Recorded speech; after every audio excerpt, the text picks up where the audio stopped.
hope everybody's doing alright. Let me turn on my hotspot so that I can power up my laptop.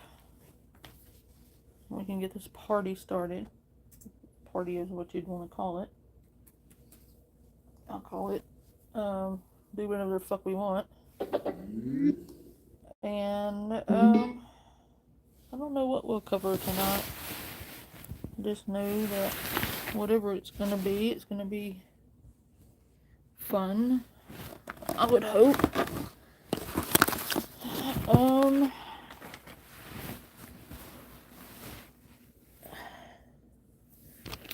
It's been rather a long day for me. But, in any case, hope everyone else, hey, is having a really good night.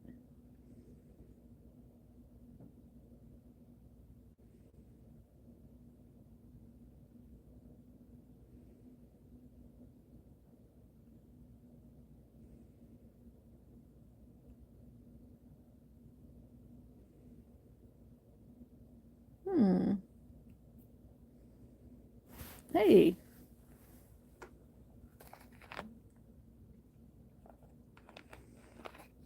I think I want to do, Oh, I do hope you have just a moment today because I've You know got over what? 5 hours of juicy, crunchy, and possibly even munchy Wendigo and Skinwalker stories to give you nightmares. Believe these sightings or not, they're sure to have you jumping at every. Shelly and Wolf.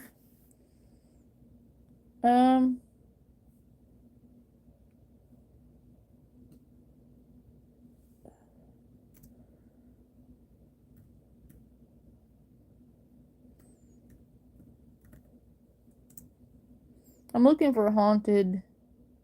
I did. Hang on.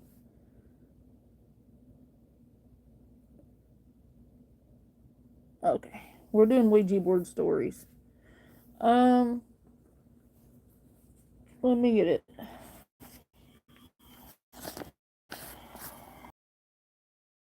The newest one. No, they do not need to go over the bed. Is something that you wouldn't catch me dead doing, regardless if they're just toys or pieces of plastic or whatever. I just don't like to mess with the unknown, and who knows what the heck is out there, so better safe than sorry, right? Welcome back to the swamp, my friends, and welcome if you're new. Today I'm going to be sharing some creepy and allegedly true Ouija board horror stories sent in by viewers just like you. As always, if you have a story that you would like to share in a future episode, whether it's a Ouija board story or something else, please be sure to submit your story at swamp.net or the email you can find in the description down below. I'd love to share your story with everyone. There's that one. It's stories like yours that help keep this That show one. going on a daily basis. Now, without any further ado, let's jump right into these creepy and allegedly true Ouija board horror stories that'll freak you out tonight. Okay, so I'm going to look for another picture. Listen up, swamp folk.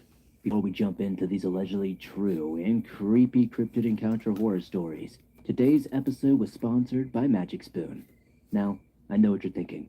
Swamp, what the heck is a magic spoon?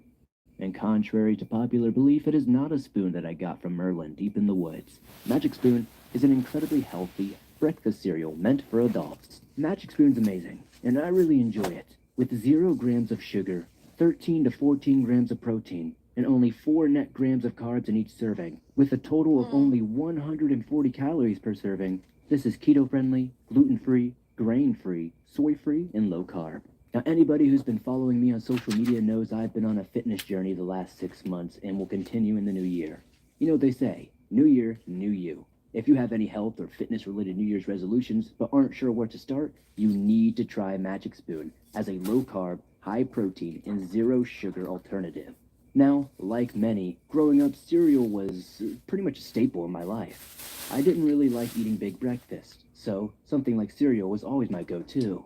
And I really wish I had Magic Spoon. I really think it would have been beneficial to me growing up for sure.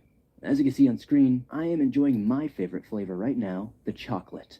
It is so good. They also have 3 other flavors so far: fruity, peanut butter, and frosted, and they're all just as good. Now, if you want to try Magic Spoon just like I am, click the link below and get yourself some great Magic Spoon cereal today and help you accomplish your goals in the new year. Grab a variety pack and try it today. And be sure to use the promo code SWAMPED at checkout to get $5 off any order.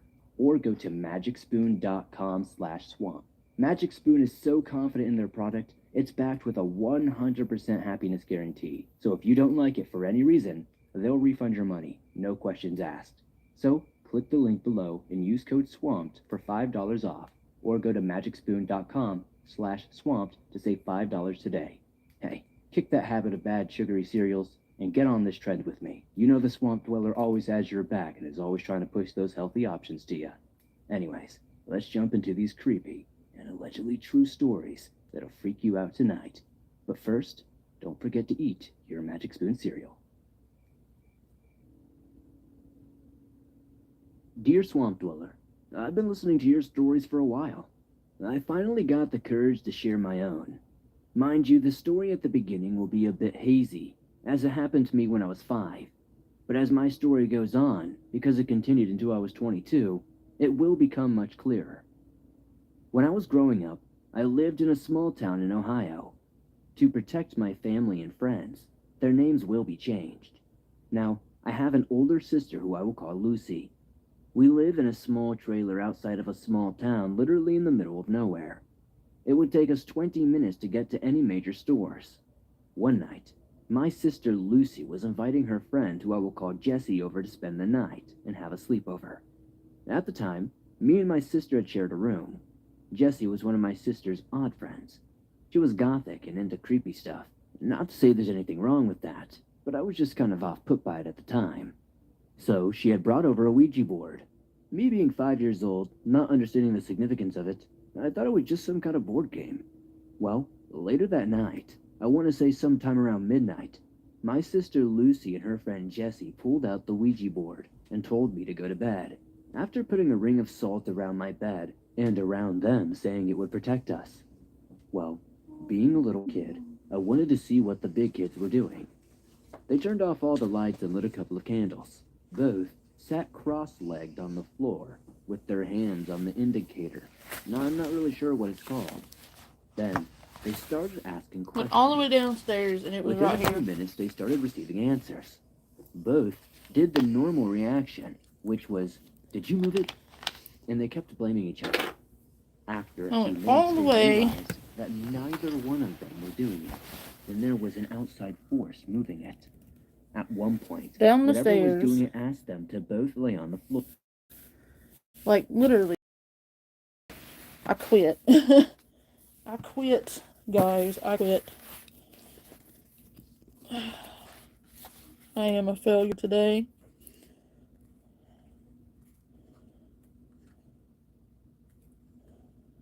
I am. I'm just a failure today. That's all there is to it.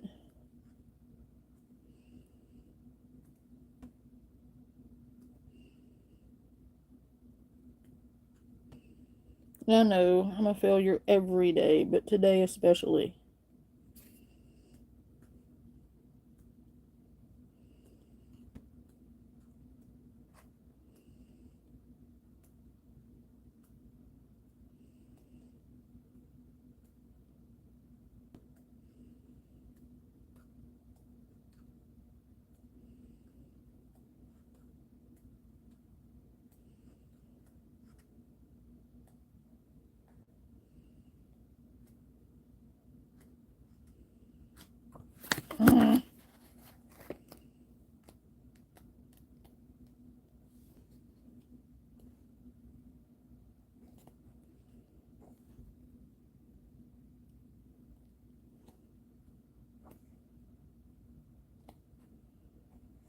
Yeah, I just couldn't believe I had looked right over it. I'd went all the way downstairs and to find it, and it was right here this whole fucking time.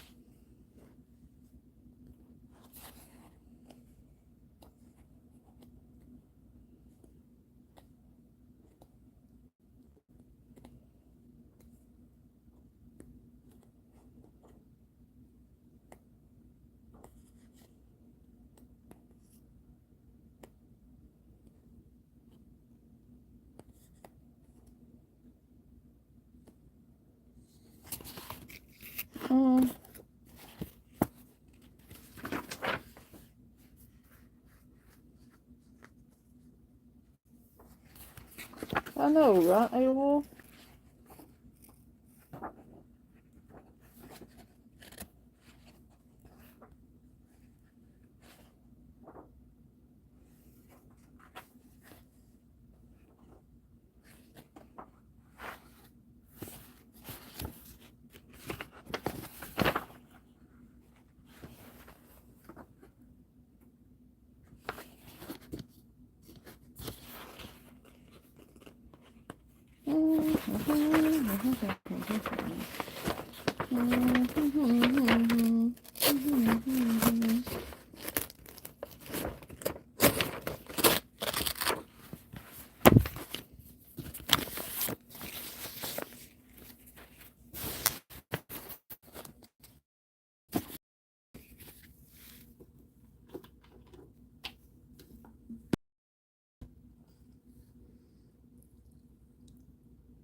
Oh God.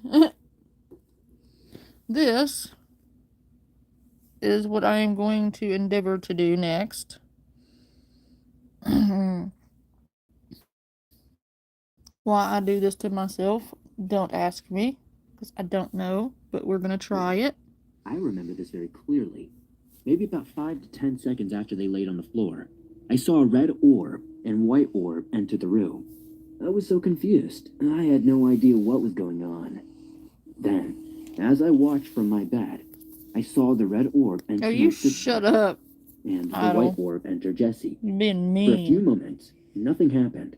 Neither one of them moved. Then it was like all hell broke loose. Dark shadow figures swarmed over me in my bed. I started to scream. My mother heard all the commotion, and when she came in, I was being lifted off the bed by my hair. My sister and her friend were stuck to the floor and could not move. My mother started chanting something. I couldn't for the life of me tell you what it was that she said. But whatever it was, it worked. I felt my bed and my sister and her friend both sat at the same time. My mother looked at them and then looked at me. She saw the Ouija board on the floor and asked my sister and her friend what they had done. When neither one of them would answer, she asked me. I told her what I saw and what had happened. My mother was angry at my sister and her friend. She took the Ouija board away and went outside to burn it. As I would later learn, that is not the thing to do. For 10 years after that, nothing happened. My parents had bought a double-wide trailer and put in a basement foundation to make it look like a real home. When building all of this, we had a lot of problems. The biggest problem that I could remember when we were doing the basement foundation, in the back wall of the foundation, it fell in. We chalked it up to nothing but natural occurrences, but it kept happening, and it was a pain in the butt to get it to stay up. I don't even remember what they ended up doing to make sure it didn't happen again. The year I turned 15, my mother had gone to an antique store and bought an antique mirror. She hung it above a 55-gallon aquarium. One day, me, my sister, and my mother were sitting in the dining room. We were all talking about mundane things about our lives. All of a sudden, we heard something running through the house, and then I a don't child's even know what laughter, that means. and then my bedroom door slammed. Me and my mother and my sister both looked at each other in shock and horror. We had no idea what had just happened. Things continued to get worse from there. There was one morning during the summer I had woken up late from staying up all night. My mother had been working a 70-hour work week and had the day off, so she was sleeping in too. When I walked out into the kitchen, I screamed because all the cabinet I am doors not were open and abusing all the you. dishes were stacked on the counters. It was insane. Lies. Because there was like canned vegetables on top of them, balanced in ways that were just not natural. This was stacked in a way that would be extremely odd for any human being to do. When my mother heard the scream, she came out of her bedroom and saw what had happened. She had started to put the pieces together. So, she did her best to seek help. She talked to my father about it. My father was a skeptic, and he had never really, witnessed any of these events, so I don't really think he believed in any such thing. This ends up in an argument between... Dad's abusing me. I'm shitting myself. I'm shitting myself. Dad's abusing me. I'm pooping myself. I'm pooping myself. I want my group home.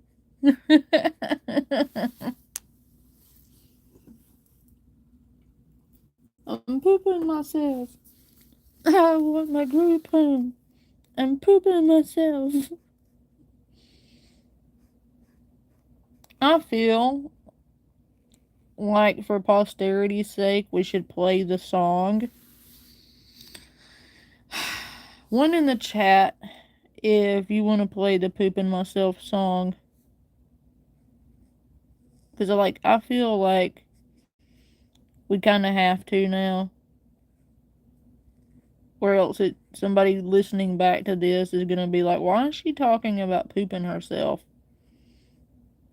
I want my group home. I'm pooping myself.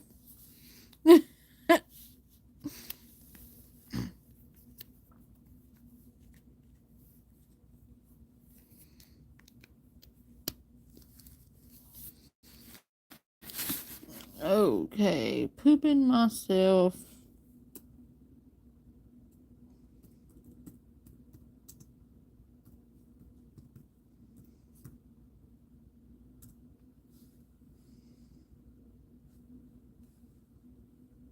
I want my group home.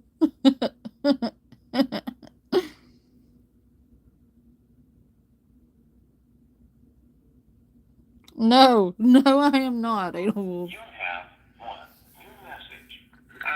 Hey, we're having a pizza party. Welcome down to the sewers, and we're having fun here. Cowabunga. I fake. I fake. I fake. I fake. I fake. I like ladies changing my diaper because ooh, it feels so good. I love squeezing my butt hard as I could, like mom wanted me to. And I think I'm pooping myself. Pooping myself. Pooping myself. Pooping myself. Pooping myself.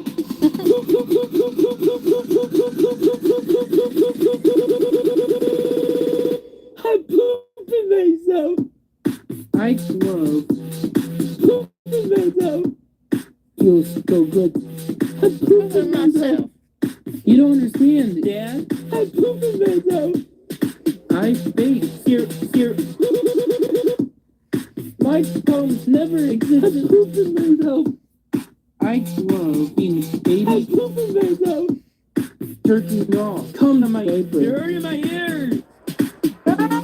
Stop it, please. I want my group home. Pooping myself. I want my group home. Pooping myself. I want my group home. Pooping myself. Diaper change. I'm a retard.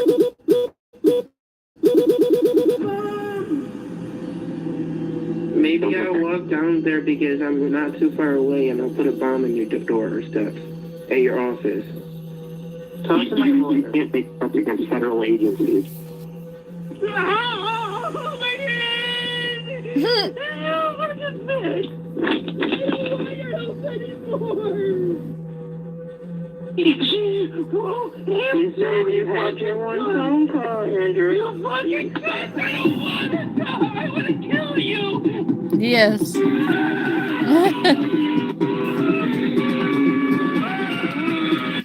Yes. I Otto Wolf. You can anyone can play it. I'm sorry.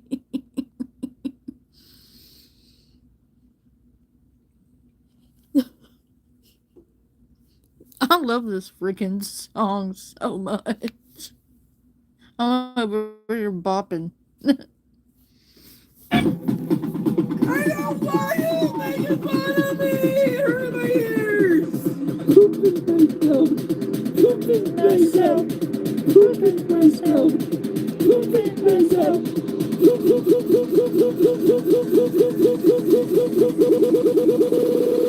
You're hurting my ears. I love pooping myself. I'm pooping myself. You don't understand, Dad. I'm pooping myself. I think fear. My problems never existed. I'm pooping myself.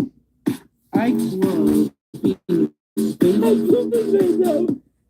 Church is wrong. Come to my bedroom. You're hurting my ears. Stop it, please. I want my group home. Pooping myself.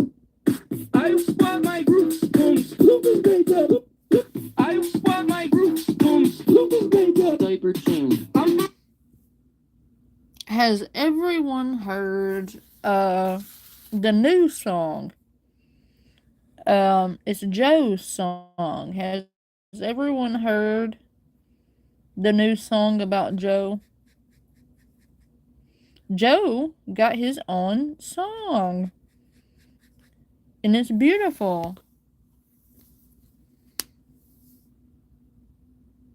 Oh shit. That's not good. Oopsie doopsie, sorry. I'm gonna pull that up because reason. The Joe song is glorious.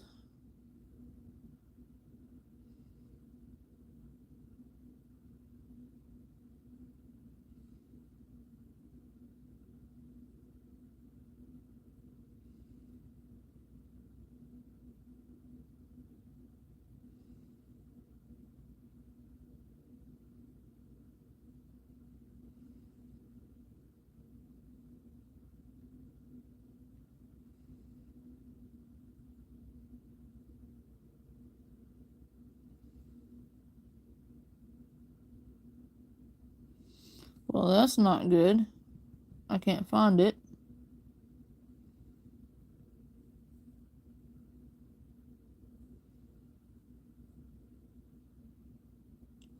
I think the Diaper Deviant did it anyway.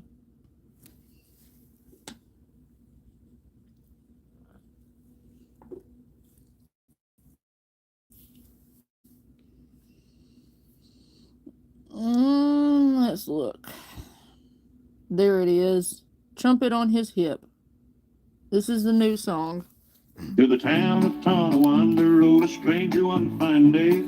Hardly spoke to folks around him, didn't have too much to say. No one dared to ask his business, no one dared to make a slip. For the man named Joseph Ditch had a trumpet on his hip.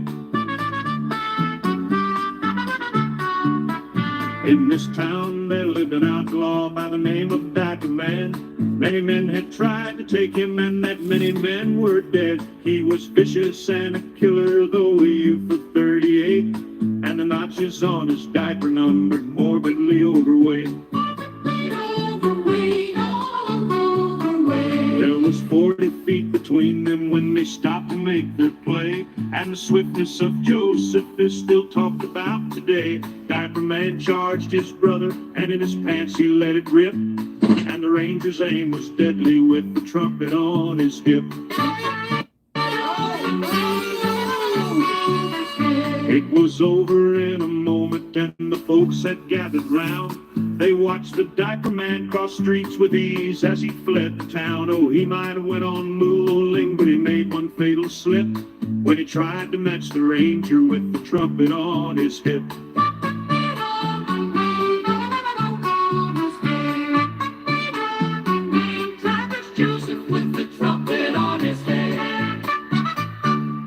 You are a pedophilia. Yeah. You are a pedophilia. I love Joe. I do. But I think Joe might be a little special needs himself. But that song is fucking gold.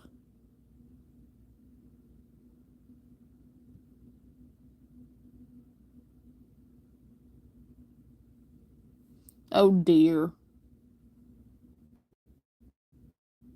What is this?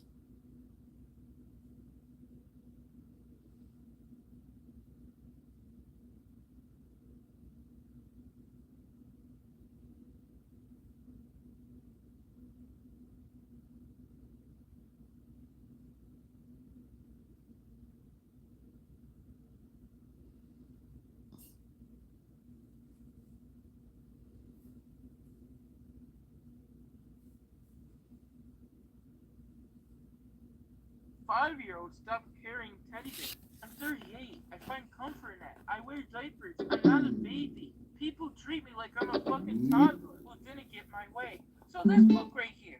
Look how simple this book is. So the Hold book on. title that you're going to see is this one here. This is what's inside.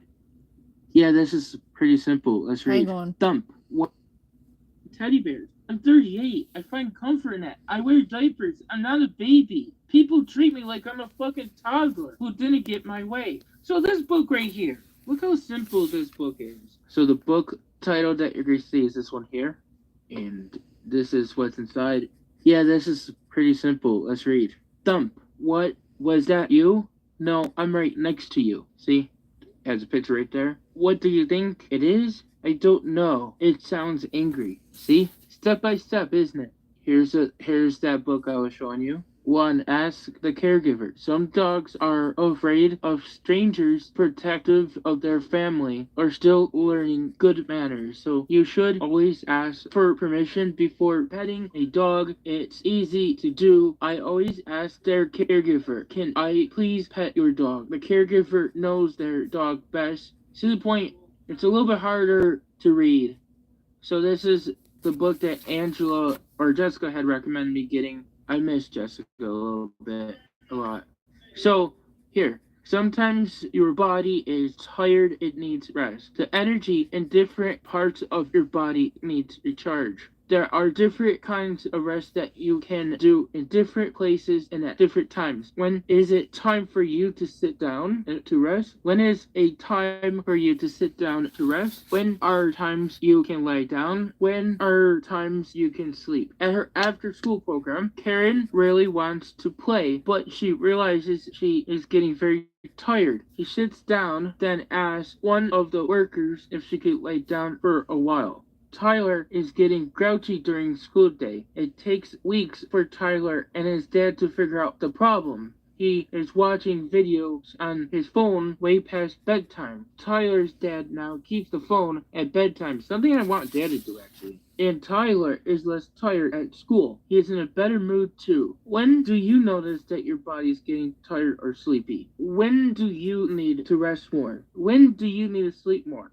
Okay, see, my point is that book is made for people autism. See how step by step, just like the simpler book up here, but I still had trouble reading it, but it's not like I can't read it, it's just too much information.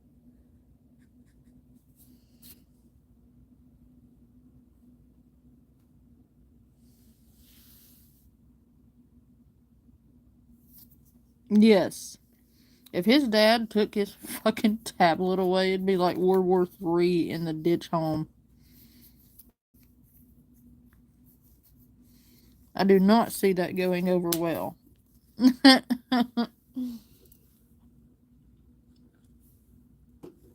I saw something else in the ditch verse earlier, and let me look.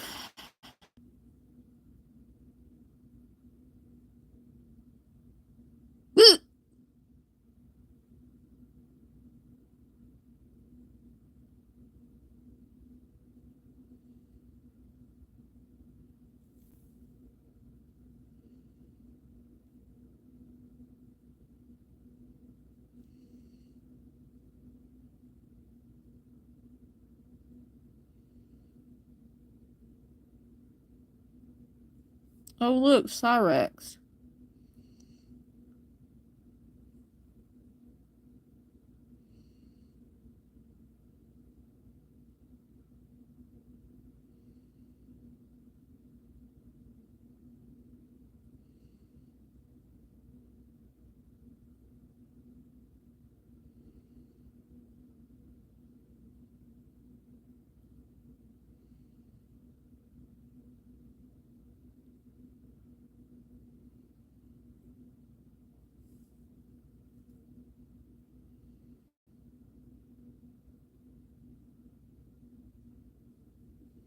Hello guys, I'm Andrew from A-Best PCs. Thank you for watching my videos. Hello, I'm Andrew from A-Best PCs. Hey, I'm Andrew. Leave me alone. of my hiccups.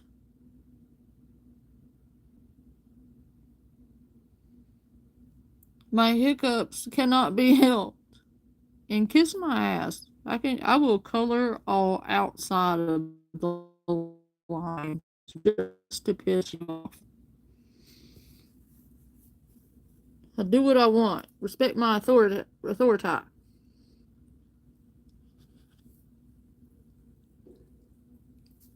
Oh shit. Okay.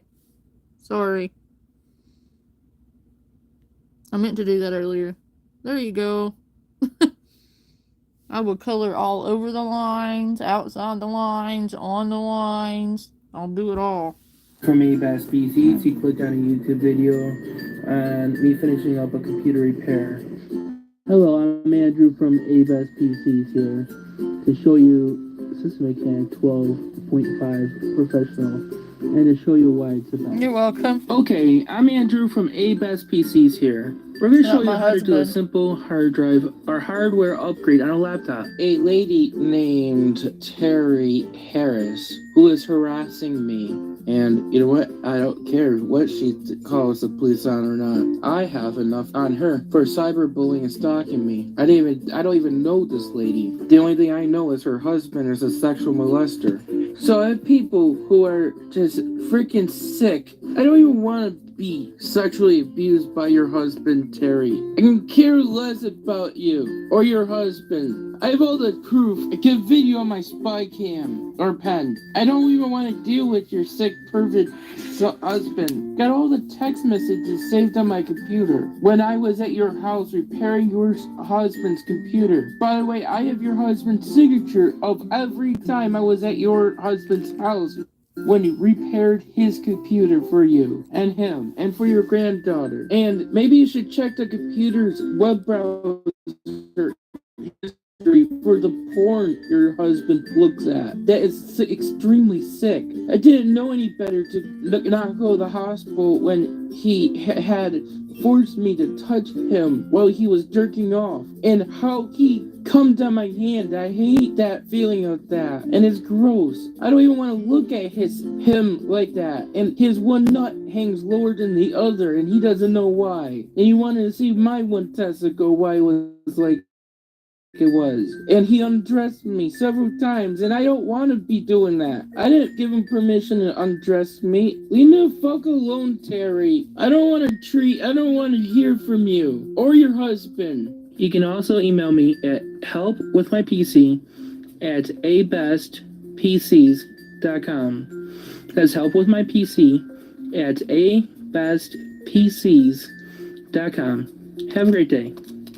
Until then, have a good day. My name is Andrew. Have a great day and hope this helps.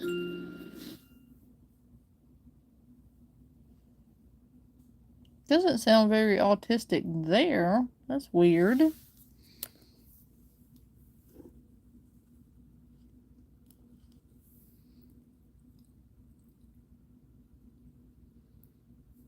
Yeah.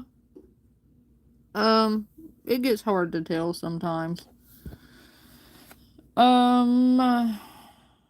Let's see what other videos. I love this guy.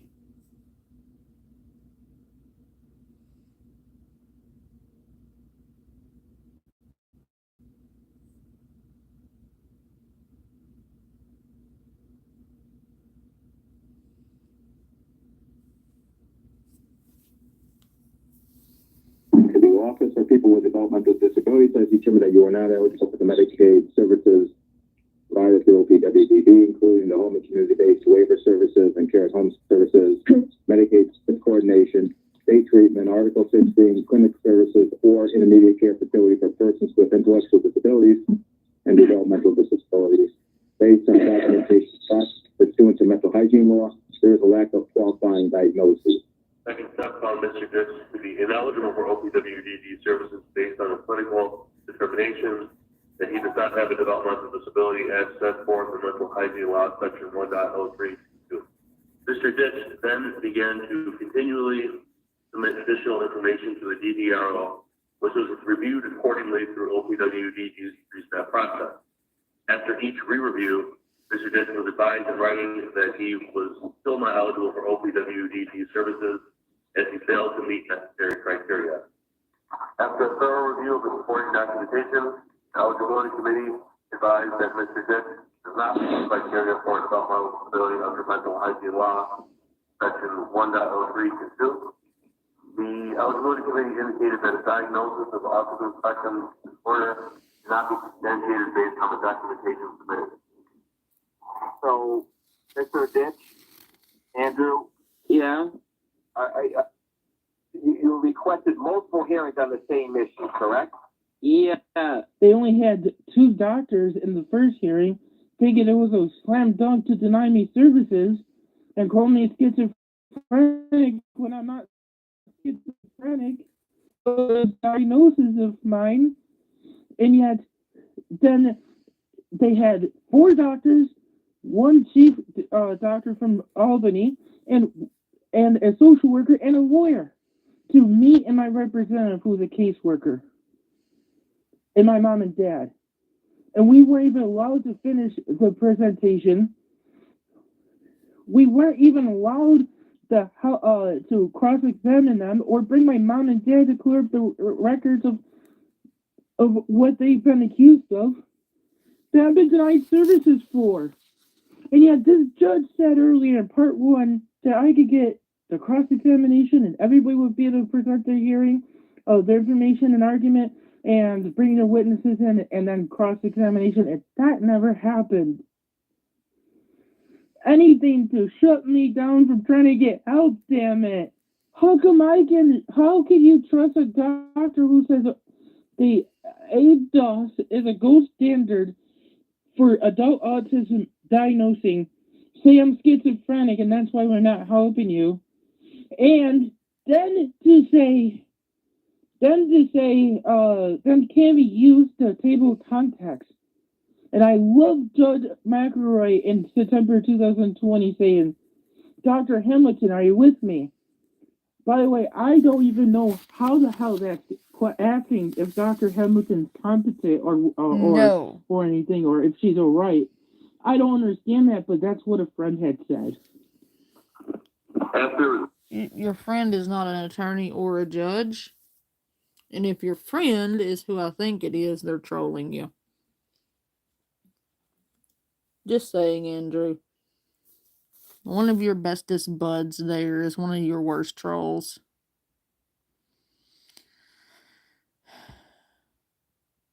No, I'm not a Broncos fan.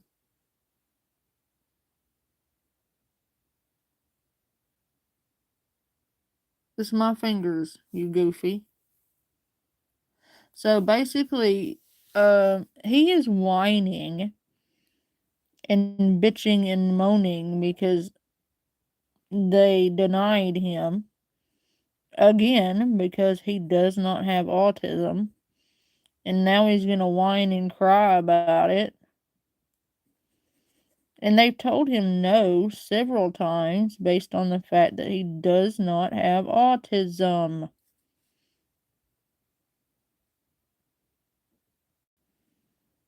Like, he's had several medical people determine that he doesn't have autism, but he is unwilling to accept that he doesn't have it. He Googled autism, damn it. He should be able to have it. If he wants it, right?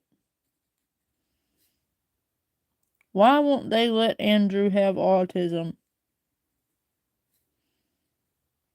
It's a crime, guys.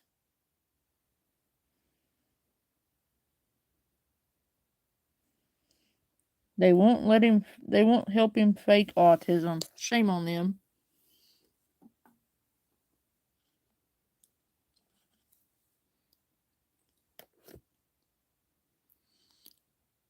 I don't know. I mean, I haven't heard him not bitching. I don't think ever. The review of subsequently submitted materials from Mr. Ditch, the eligibility committee added that the diagnosis of autism spectrum disorder continues to not be substantiated based on the documentation documentation submitted.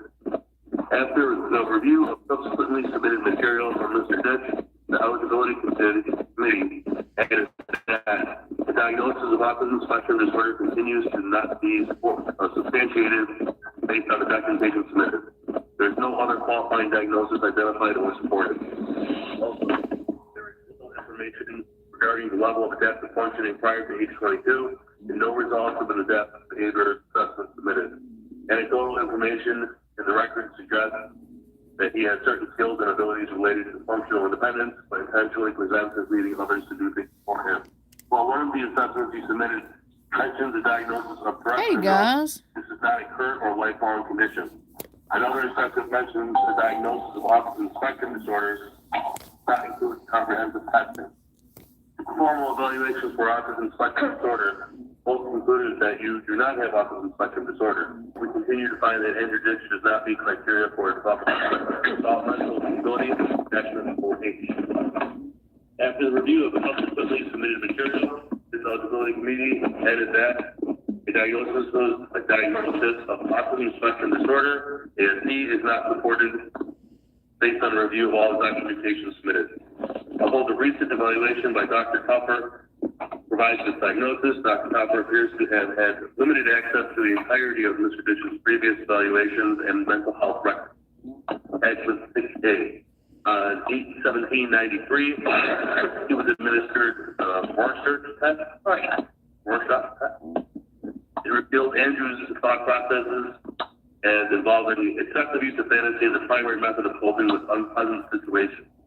His current pattern strongly displayed a marked predisposition for severe pathology in the future. On May 13th, 2019, age 33, 11 months, a social work consult was completed by Emma O'Connor at Catholic Medical Partners, attachment 17.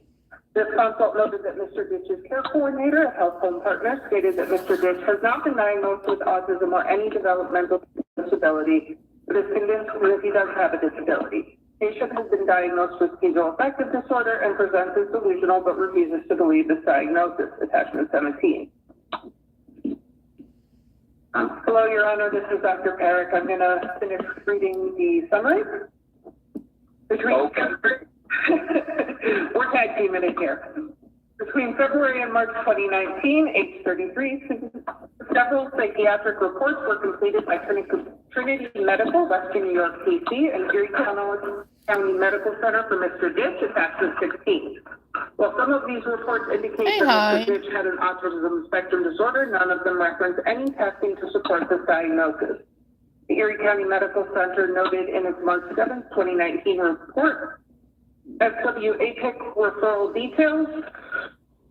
Per collateral, Andrew has an IQ of 80, central auditory processing disorder, and another processing disorder. He does not have autism. Andrew insists he has autism, and per collateral, he has researched and is taking these symptoms, attachment 16. The symptoms he self-reports.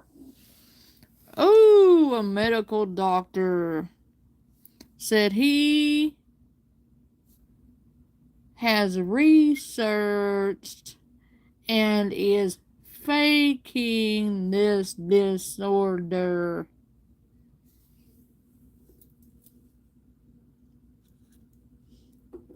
He does not have autism.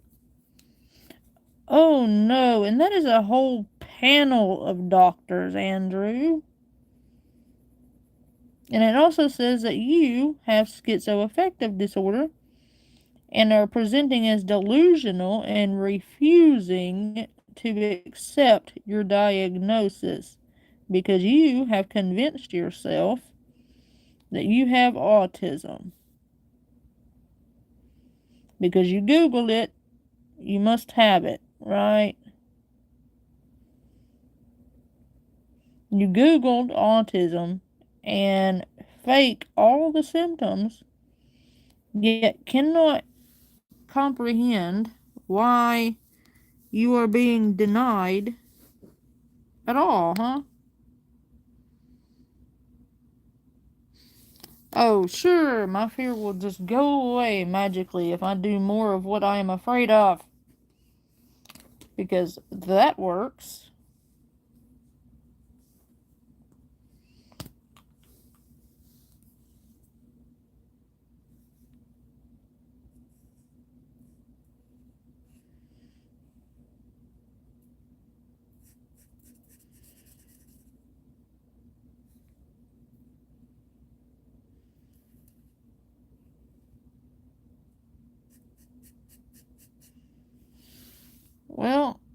those are my pictures.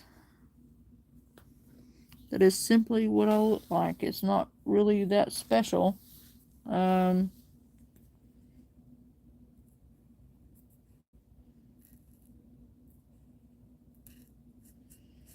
I look how I look, and I really can't help it.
Yeah, clowns. No. Which may be associated with autism, may also be characteristic of other disorders.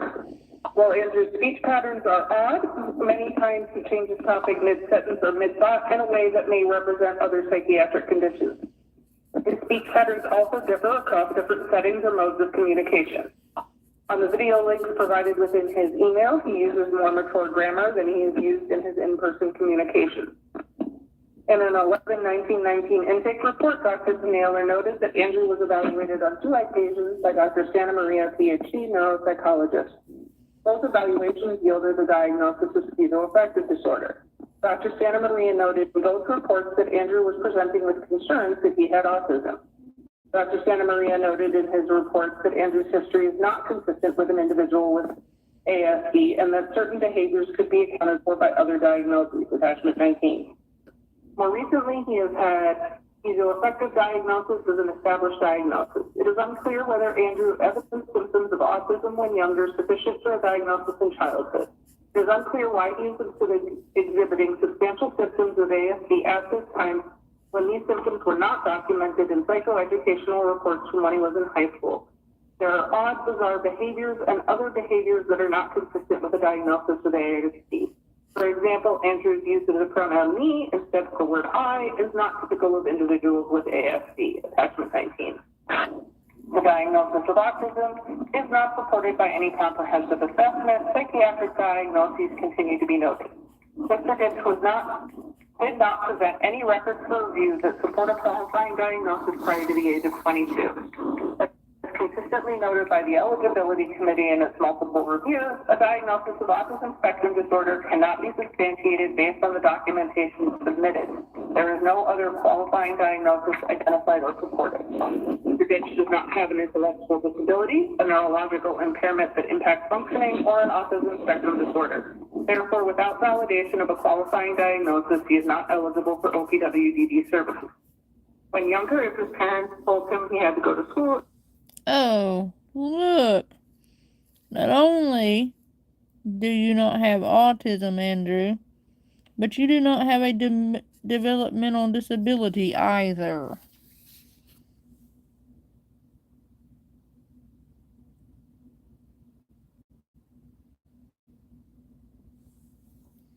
Guess that's unfortunate.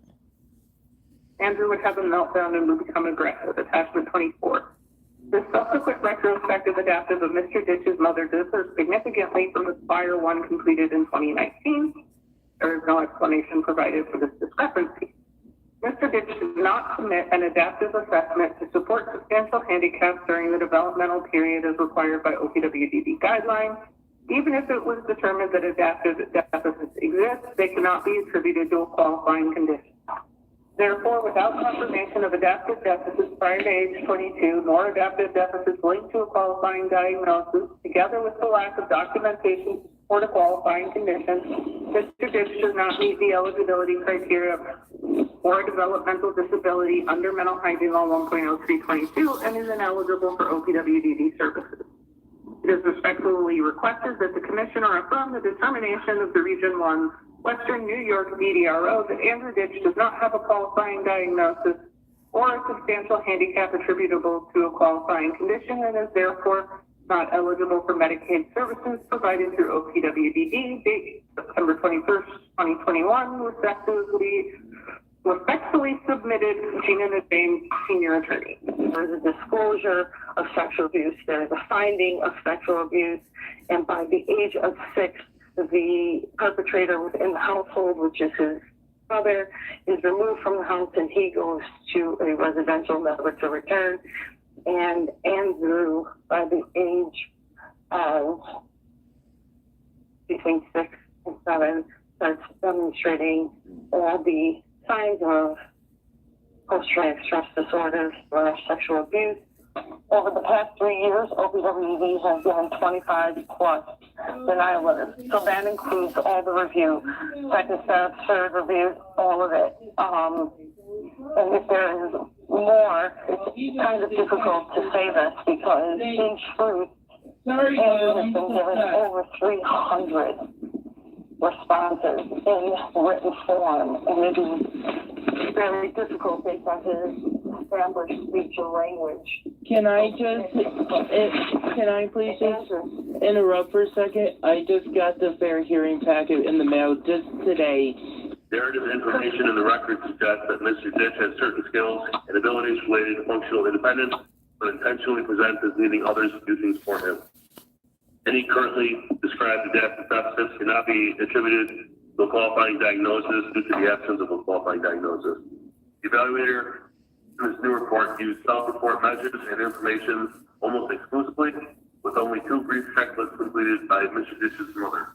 Comprehensive autism evaluation must contain measures that gather a detailed developmental history from someone who knew the individual when they were younger and a measure of structured observation.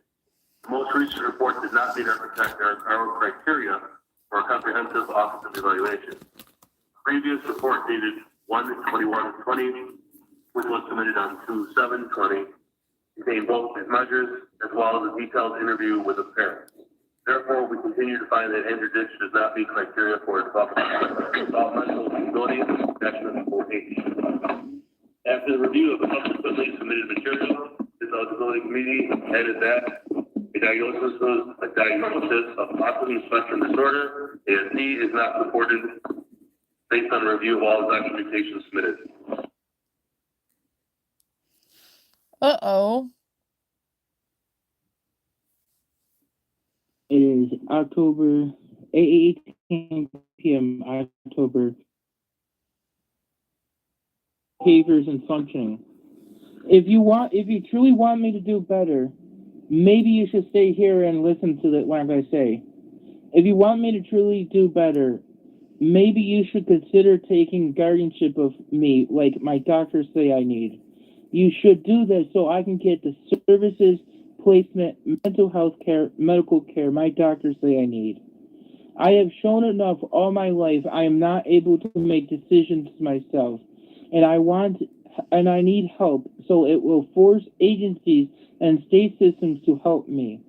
This includes filing lawsuits on my care, and that is not helping me. There is a law firm that is free for you to use to get me to help. I need your help because Dad isn't doing what doctors say all of these years I need help with. Can you do that for me? You read that off your phone? I wrote it down and I was reading it, yes. It doesn't work out well with us. I take over, you're going to be arguing, you're going to be fighting. There has to be a third party. Well, there is no third party and there's no mom and dad willing to do it. And my doctors say I need that help. And Mom and Dad don't want to argue either. Joe, when can I get help? When do you want me to get help and get the placement and the services I need? Whenever you want to get it in. Joe, I can't do it because this is why I'm not getting the help I need. This is exactly why I'm not getting help, Joe. Because the state system sees my mom and dad and Joe. Why can't they help me? Walk away because you know I'm right. I'm just gonna say this for YouTube guys. If I haven't gotten help by myself trying to get help. I've been advocating for my needs for 3 years now, and I haven't gotten the help I need. So this is proof. If I can't self-advocate for myself, it's just proof I need help, and I need someone else to do it. It's proof that my mom and dad and brother want me to be abused, and they don't want to help me to fix the situation and improve my life and their lives. I'll ask my father the same questions, and my mom. And if they don't want to help me, I'm just going to... I don't care anymore. As soon as I came home, I got your glasses on. Oh, smell. You know, he always does. You want it. You want to argue with that. He wants everybody to do that. I don't want him arguing and causing fun. I'm not taking it. Because if you would have to make all those appointments for me to take them or whatever, and all this other stuff. And I'll tell you, people have other things to do than do that. Plus, me, I was going to know when forgetfulness, but I'm getting old. Everything's done, Andy. I don't think you want to be done. Fighting. I don't want to fight, Andy. I don't know what you're doing this way for. All the time. Although it is dinner time.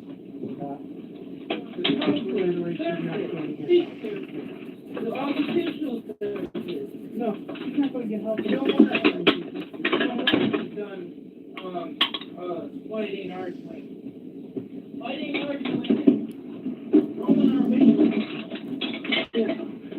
Boy, he doesn't get help because he keeps firing everybody. Dad, I'm considered incapacitated. I have a healthcare proxy, and my healthcare proxy states Janet and Thomas Ditch. That don't mean that we have to, You have to make all the medical decisions and mental health decisions for my no, care. we don't. By law, you do. Oh, Dad, God damn it. Dad, I'm not going to hurt you. Just drop it. I can get Dad and Mom arrested. Do it. And I don't Do think I want Mom in jail because she's would die. She won't even get the health care. And I don't want to do that. Do it. She'll be away from your trouble. We'll be away from She won't get the health care, Joe. She'll die. She won't be allowed oxygen. Why? You want her in jail. You want me in jail. I die. No. Mom is my number one healthcare proxy, so is Dad. What do you think a healthcare proxy is there for? When somebody's incapacitated to make decisions for oneself, the person that they appointed becomes that representative. Who appointed me? I did. Don't count. Why not? She never approved it. She doesn't have to approve it. My doctor signed that off on When it. you're over 21, So, state laws of guardianship and caregivers, I have proof of everything right here in this paperwork. I don't want to argue anymore. I want help. I don't want to be here. Dad and Mom is only allowing me you don't want to be here, then leave. Joe? Nobody's stopping you. Joe, Mom and Dad are abusing me. By refusing to help me get the help I need and to help me secure... You're eating, aren't you? Joe, I can eat, but do I have the placement and the services I need? Fuck no. I want help, and I don't want... Dad drives you to your appointments, does he? No, he does not. He doesn't call the hospital to help me when I'm in crisis. He doesn't even Mom doesn't even call to advocate. They allow me to live in this environment. They allow me to be abusive and have the issues I have. It's them who I rely on. We have told hospitals numerous times, you're not welcome here. Every time we eat, you do this. Because I want help. It doesn't mean you have to, abuse us at our I'm dinner not table. abusing by asking for help. You are I'm abusing. asking for help. I'm not abusing by asking for help. You are mentally abusing us. We are eating. Well, I want help to get out of your house. Then leave! Dad won't take me to DSS in Erie or Niagara County. He's holding me hostage.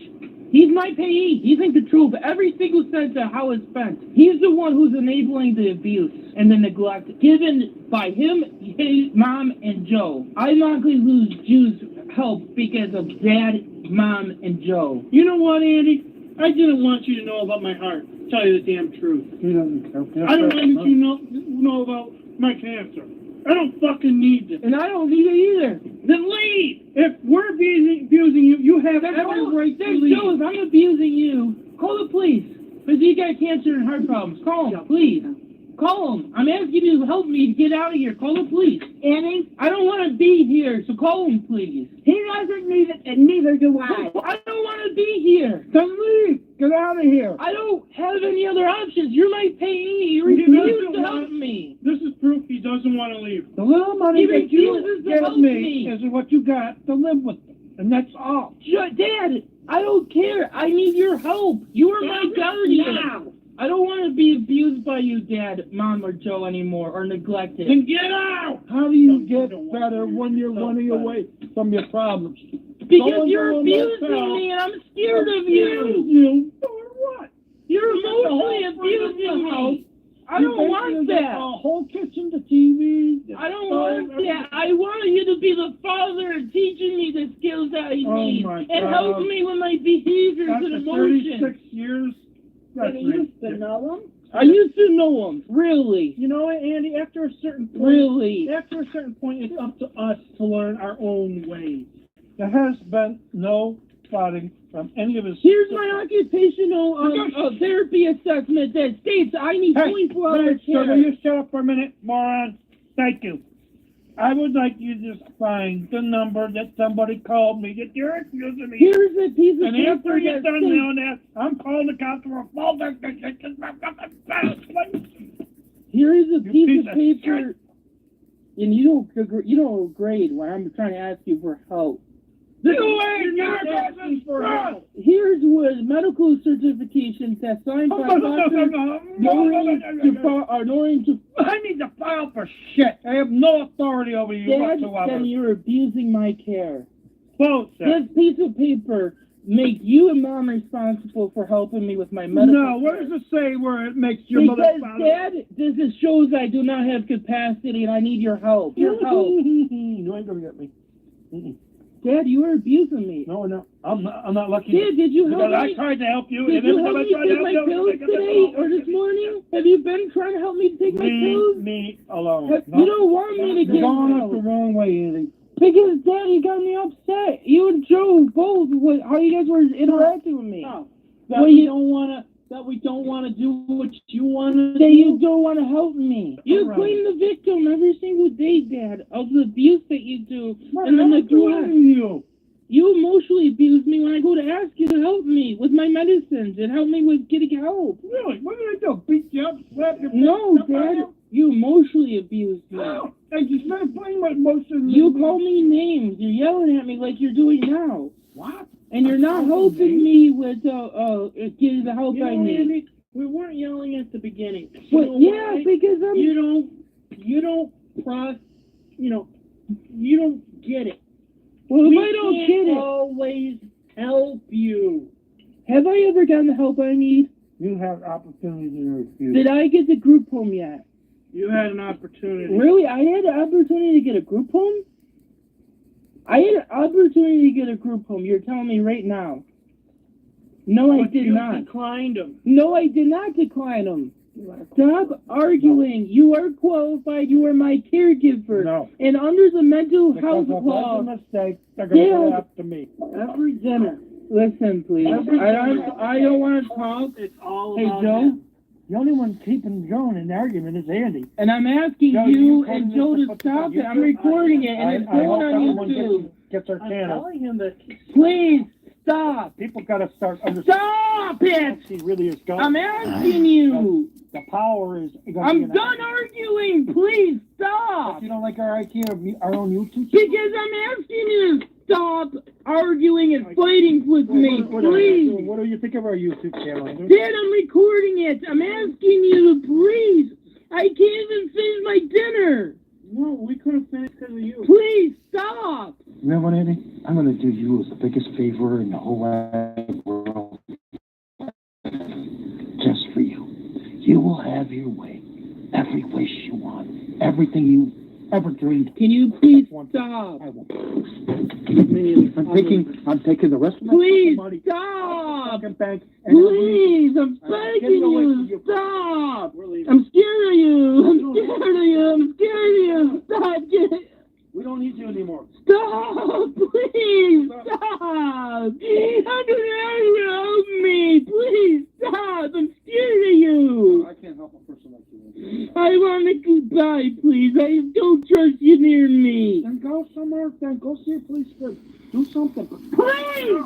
I'm asking you! We're asking you where you want to Stop, please! Stop it, please! I can't do this anymore! I just ask you to help me!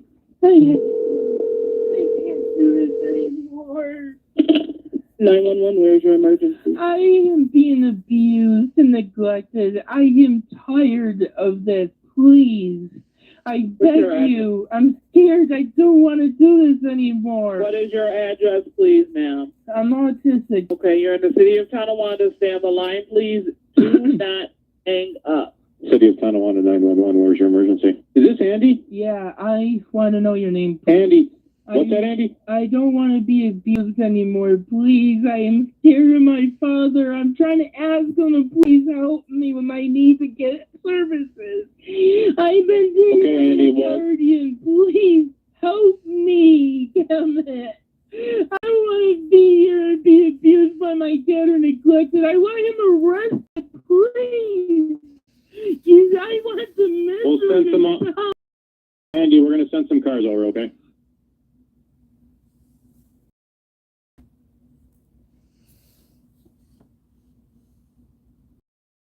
I was just calling in regards to Andrew. Well, that surprised me. You've gotten a couple of these calls, haven't you, Tom? Well, he's constantly calling everybody and everything and anywhere. Even when you're eating and trying to freaking ask do something or get this video prepared to take over the house or whatever, or his motel or whatever we has to do, he's always constantly in between everything. Yeah, I've gathered. What we're doing now is trying to get his dinner done because we're just about done with ours. Because I'm a one-man show at this house, and my wife is very disabled. So what can I do for you? I was just calling to check in and see how everything was going, because he did give us a call, and he said he was still having a hard time finding proper housing. I just wanted to see what the update was there. Well, what I know of with the housing problem, he doesn't make enough income to qualify to get a place. And then if he gets a place, it's similar like the motels. When he goes to one motel. Okay, let me explain something for the newcomers. Andrew Ditch has made a life of scamming people and lying and faking disabilities that he doesn't have. And that life is crumbling down around his ears because he has been deemed competent, basically. And it has been assessed professionally that Andrew Ditch is faking his symptoms. That he Googled all these disabilities and began acting out the symptoms he read online, and he would watch videos of the people with the disabilities he was aiming to fake and researching them so that he could mimic those symptoms. And now he has been irrefutably found to have been faking autism and several other disabilities, and he's not eligible for any kind of help. Um, he's been diagnosed with malingering, been diagnosed with um, Munchausen, and he's been diagnosed with fictitious disorder. They said that because he made a false police report on his brother Michael, later to come out and admit that Michael never touched him.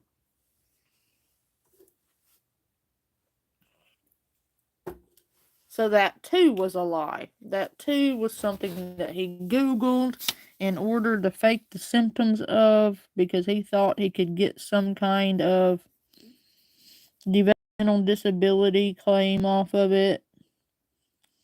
And when he found out he couldn't, he came clean and admitted that he lied and that Michael Ditch never touched him, and has admitted such multiple times since.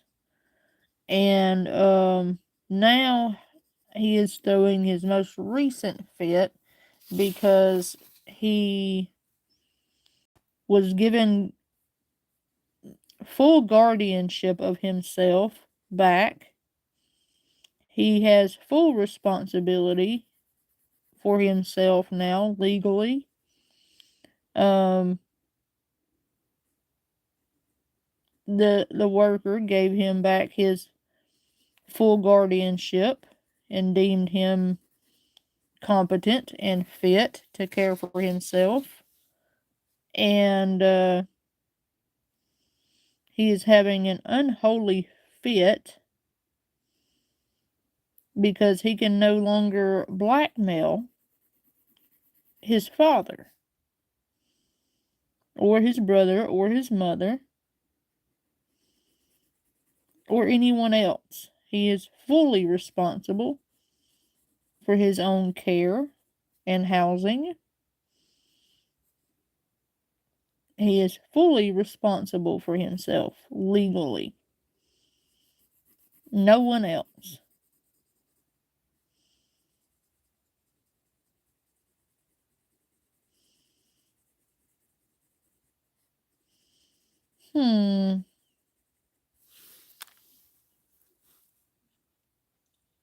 That also means that since he was found to be fully competent, that also means that he is fully competent enough to be held responsible for all of the false police reports he's made, which number in the thousands, including false police reports on police officers. So he is now fully legally responsible for that. Not to mention various other reports he's filed falsely, by the way, which have been found to be fraudulent and false. So Mr. Andrews stands to be in a lot of trouble if they go through with pursuing any of those. How for the homeless or whatever. Yeah. They may or may not keep them, or they keep them very shortly, and they dump them out in the street to get rid of them. They call the police because he has a lot of issues. And that probably would be the same way, even if somebody come up with the money for a down payment and a security deposit in a motel or an apartment, that the landlord probably would not tolerate. Now, we do have a place now where he's staying. Be cozy. These people are very nice, very understanding. They go out of their way even to help do laundry for him, help make sheets on the bed, and do a lot of things for him. And they even lowered his daily rent. But the problem there is I guess social services really don't like that issue. And it's similar, the place that he lives in, as if you lived in a studio apartment. Okay. that's the way the setup is. And he has a lot of tenants that have a lot of mental issues and situations. And for all of those being harsh on Tom, I don't know if you heard, but the man has cancer, okay? And should not be dealing with the antics of Andrew. For one, the man has cancer. For two, his wife is dying in an assisted living home. Andrew's mother is on her deathbed. And Tom Ditch has cancer and a horrible heart problem that he cannot get fixed. And Andrew insists on sending his blood pressure through the roof on a daily basis and verbally abusing him. So, you know, that's pretty shitty, I would say. I just want to put that in there for context. Stuff, and he's got to be a special person all along to be able to tolerate, put up with these people and help them. I mean, the whole family has worked together, and they also own the used car dealership also, and who knows what else they got, but that's besides my business. But when I talked to the owner and everything, any issues, any problems, he says, "Okay, I understand he has a lot of problems. We're going to tolerate it. We hope he can stay until at least he can get in placement instead of jumping." I don't know, Scrappy. I don't know. I couldn't tell you honestly. I do know it's not going to be good. No, not necessarily. Scrappy, he has been deemed fit and competent, which means the same thing will happen to him that happens to everyone else that refuses to take care of themselves, that refuses to take responsibility for themselves, that refuses to grow up, that refuses to provide for themselves, that refuses to do anything constructive in their life. He will be homeless. He probably will live on the street until he figures out that mommy and daddy cannot bail him out anymore. Then he will be forced to grow up and to stop this Ponzi scheme he's got going in his brain that he thinks he's going to get rich quick off of all these lawsuits he's not going to win. No, he's not eligible for that. Because he's been found to have committed fraud by faking disabilities trying to get benefits he is not entitled to.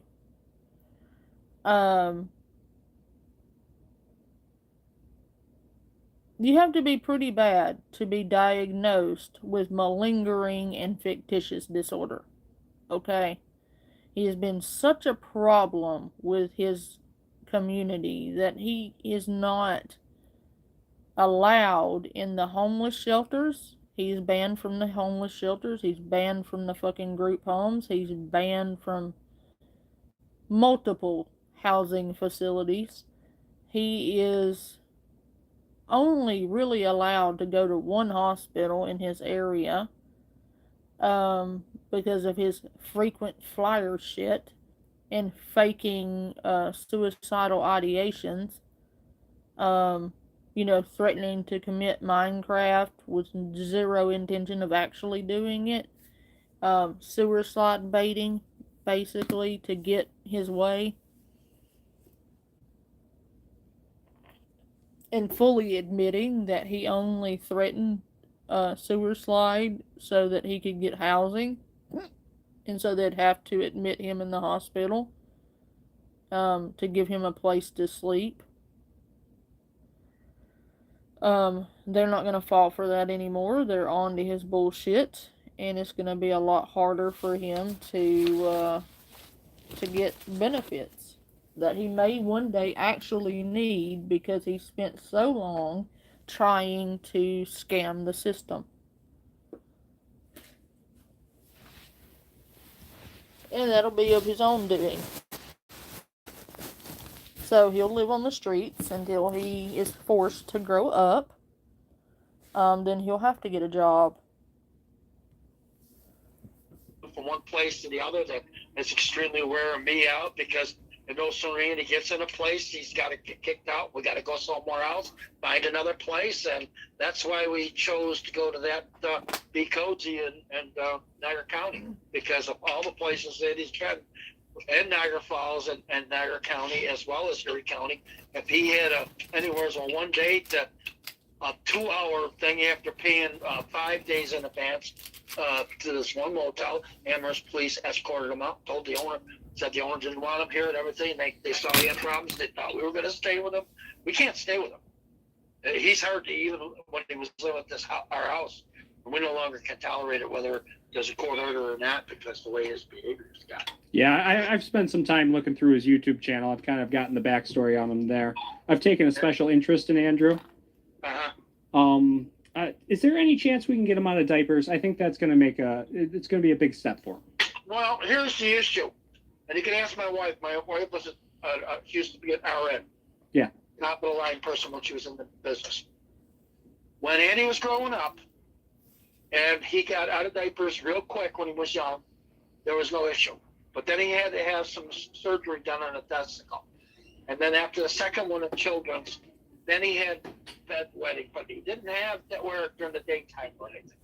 And he never really wore it until the last 2 years where he started really changing to the worst, what he is now. And he has to wear it 24/7 and all this other stuff. And he has to have special, expensive ones that cost $180 a month. Oh, God. Because he claims the other ones leak, and it also irritates him because he has serious infections down in that area. Yeah, I did see the MRSA infection that he had. Well, he's claiming it's MRSA. Yeah, well, he hasn't had that. He has had that problem so long, I can't even tell you, when he was clear of it. Can you remember, Jan, at all? I'm talking to my wife. No, I can't. No. I could get for him to clean it good. Yeah. Different soaps. Soaking and everything else, and he'd do it for a while, and then he'd give up and not do it, or would give up taking this antibiotics, and then he'd start all over and everything else. And it's gotten to the point where, you can call, remind him, tell him to do things, and he just won't do it.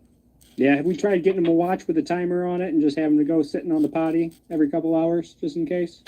Well, when he was last year, when on and off, he was kicked out of motels and stuff, or almost, he was at Erie County Medical, on a medical floor.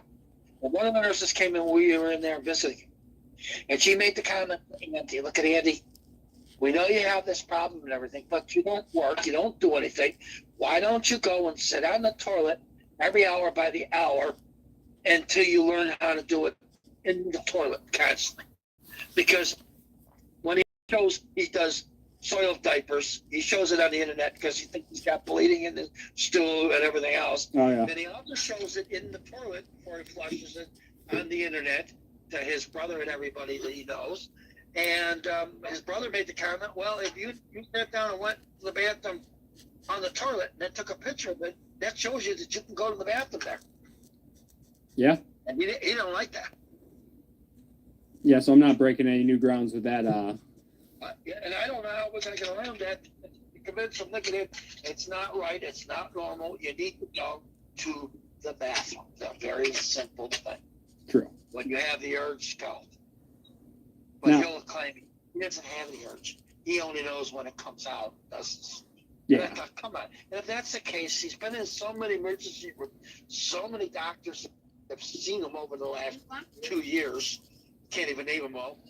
And his own primaries, when he did fire him, or the primaries quit on him because they said that they couldn't handle him, they would have said, look at Andy, you had a bowel problem. You need to go to a specialist, or you need to go for your urinating problem of doctor if you had a problem. None of them even mentioned he had any of these problems, did he, Jeff?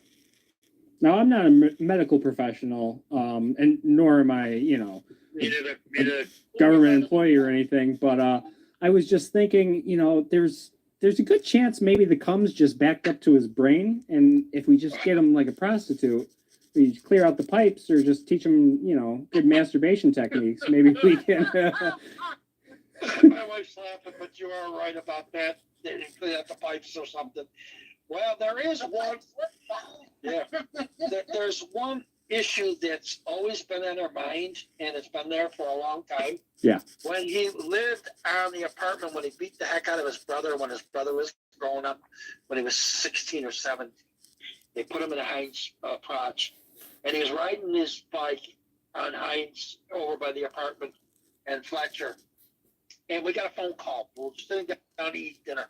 Come and see your son if you want, because otherwise he's going to be dead. He's laying in the middle of the street.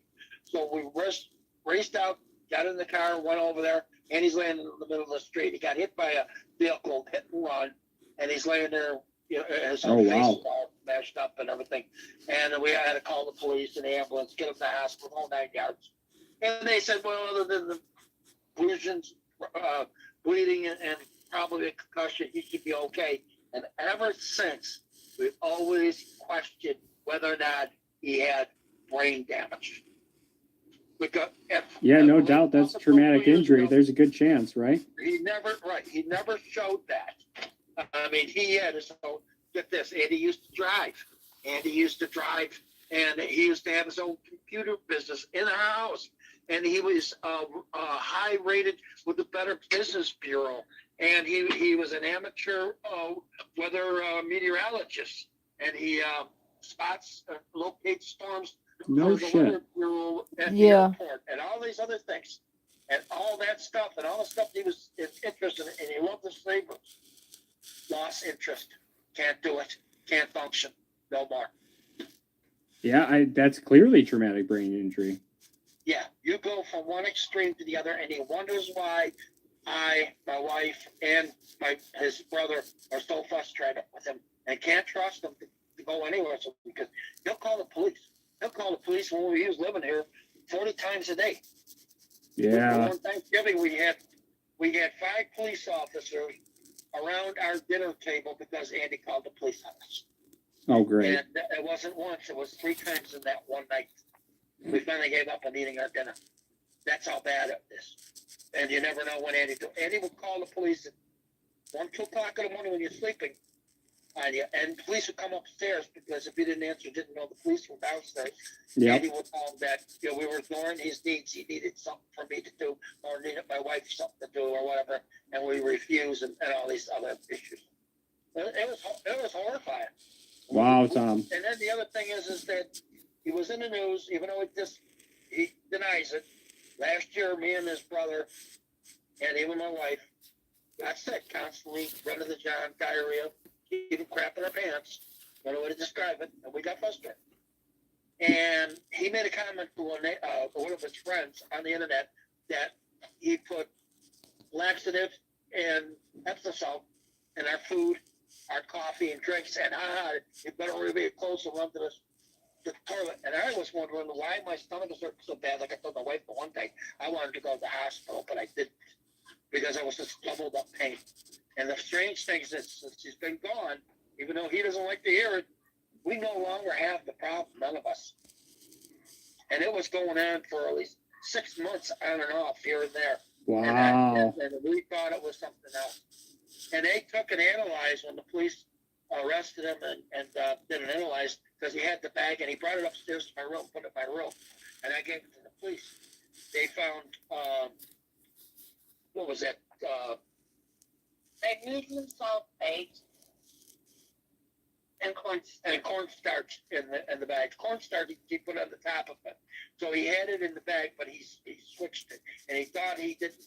He took all the evidence out, so no one would ever be able to diagnose it or whatever. And the police had enough to come to that conclusion when they took it to the lab. That is outrageous. He's still got some smarts in there for sure. What's that? They said he's still got some smarts in there for sure. Oh yeah. He's got some games, and He is no dummy. He is very smart and very intelligent. Was the other frustrating part, because 2 weeks before graduation, granted he went to a special school, he went to Stanley Falk, but he should have graduated. He quit school, and he never went back, because when I used to take it to High Street, the city town of Warner High School, to get his GED, he used to go one door, and then I leave thinking he's in there, and I always, I didn't question it because he was 18 at the time, because when you become a young adult, you just can't do that no more. And then he left and went out the other door, and then he called when the session was over to come pick me up, and he never went to the school or anything the whole time that I used to drive.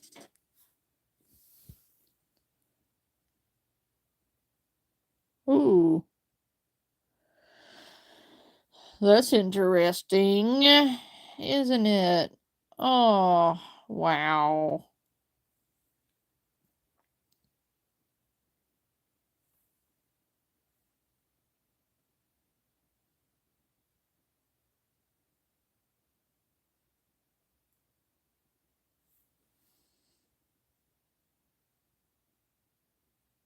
Just proof upon proof upon proof that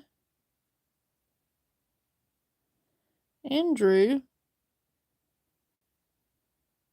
um fakes autism. Yep. Goodness me. That's no good, is it? Andy. Just faking autism. Yes, you are.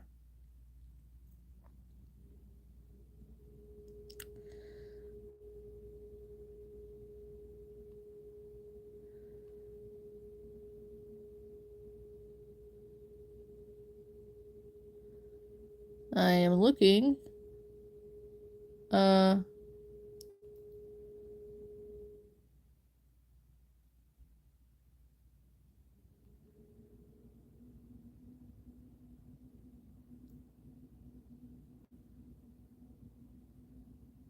For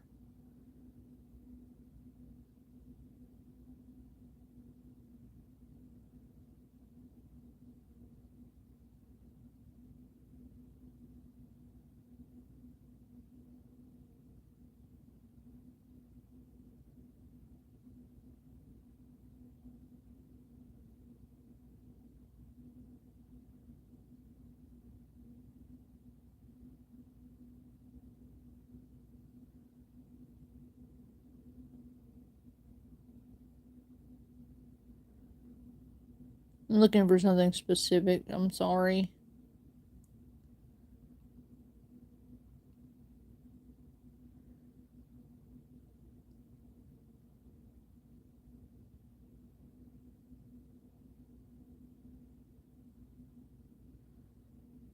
I'm trying to find the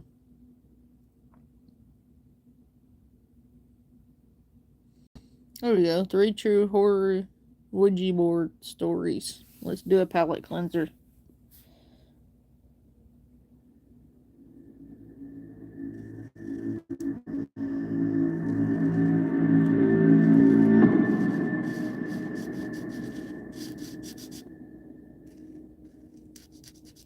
In a town in Wyoming, a group of friends sought some excitement on a chilly autumn evening.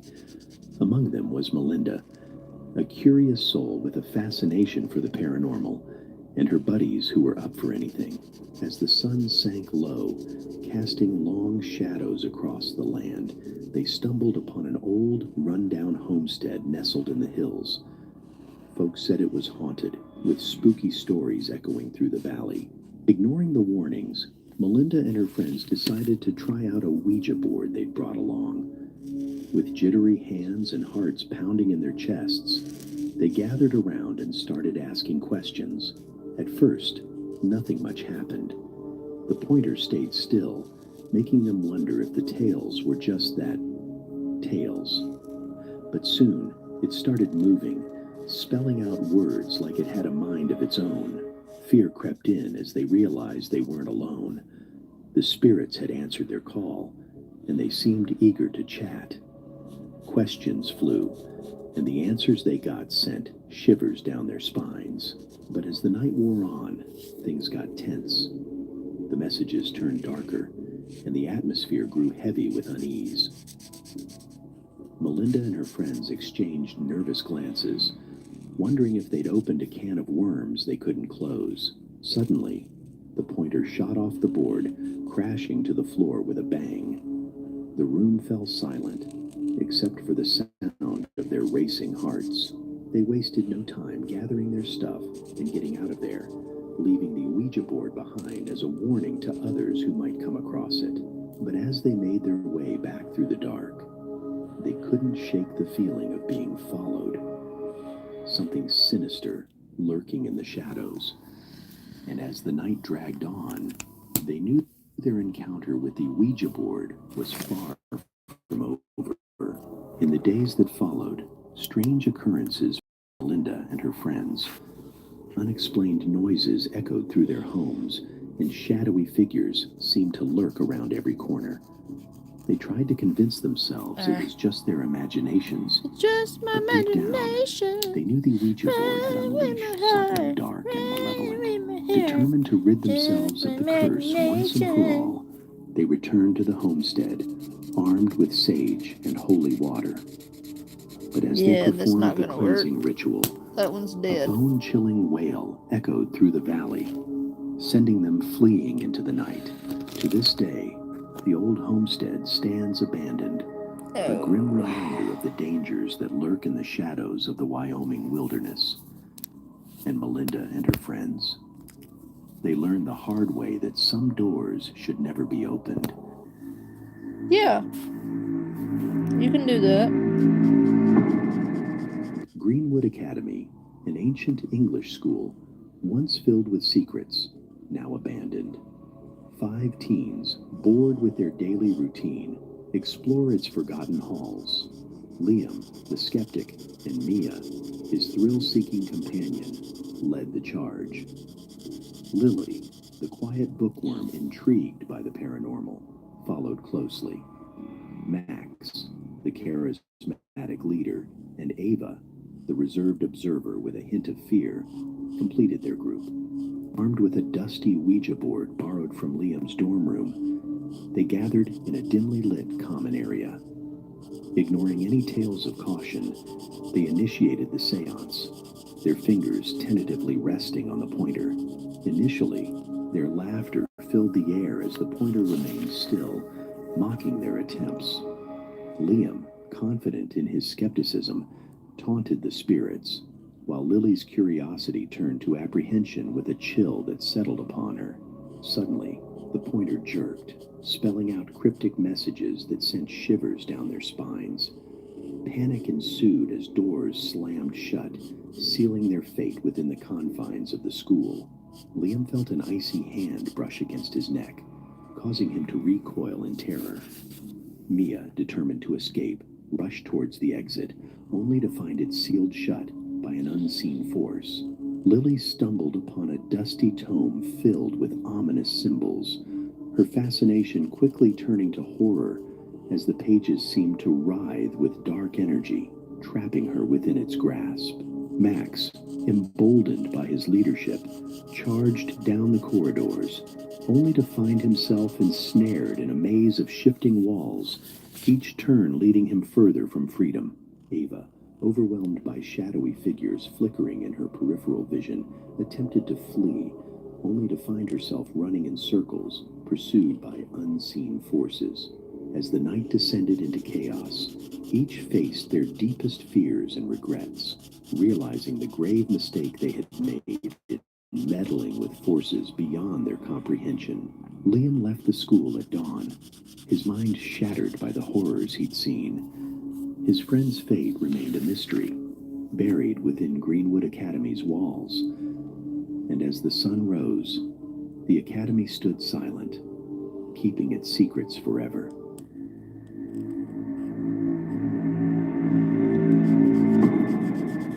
On a stormy night, Jane found herself in the dimly lit parlor of a fortune teller, desperate to communicate with her recently passed mother. The fortune teller, a mysterious figure with a shroud of secrecy, agreed to help Jane with a seance using a makeshift Ouija board. As they began to ask questions, the pointer moved with an eerie energy, spelling out cryptic messages. Jane's heart raced as the pointer seemed to be responding to her questions, and she felt a surge of both hope and fear. The fortune teller watched with a mix of anticipation and unease, her eyes betraying a sinister intent. Suddenly, a chill filled the room, and the candles flickered wildly. The pointer began moving frantically, spelling out a name, Malachi. The fortune teller's initial composure turned to a knowing smile, as if she'd been waiting for this moment. The room grew darker as a presence filled the space, and a figure materialized in the corner of the room. It was a shadowy, indistinct shape, but its eyes glowed with a sinister light. Jane's unease turned to fear as she realized that the fortune teller had been in league with this malevolent force all along. As the malevolent force enveloped the fortune teller, she twisted into a grotesque figure, her voice now carrying the chilling resonance of Malachi.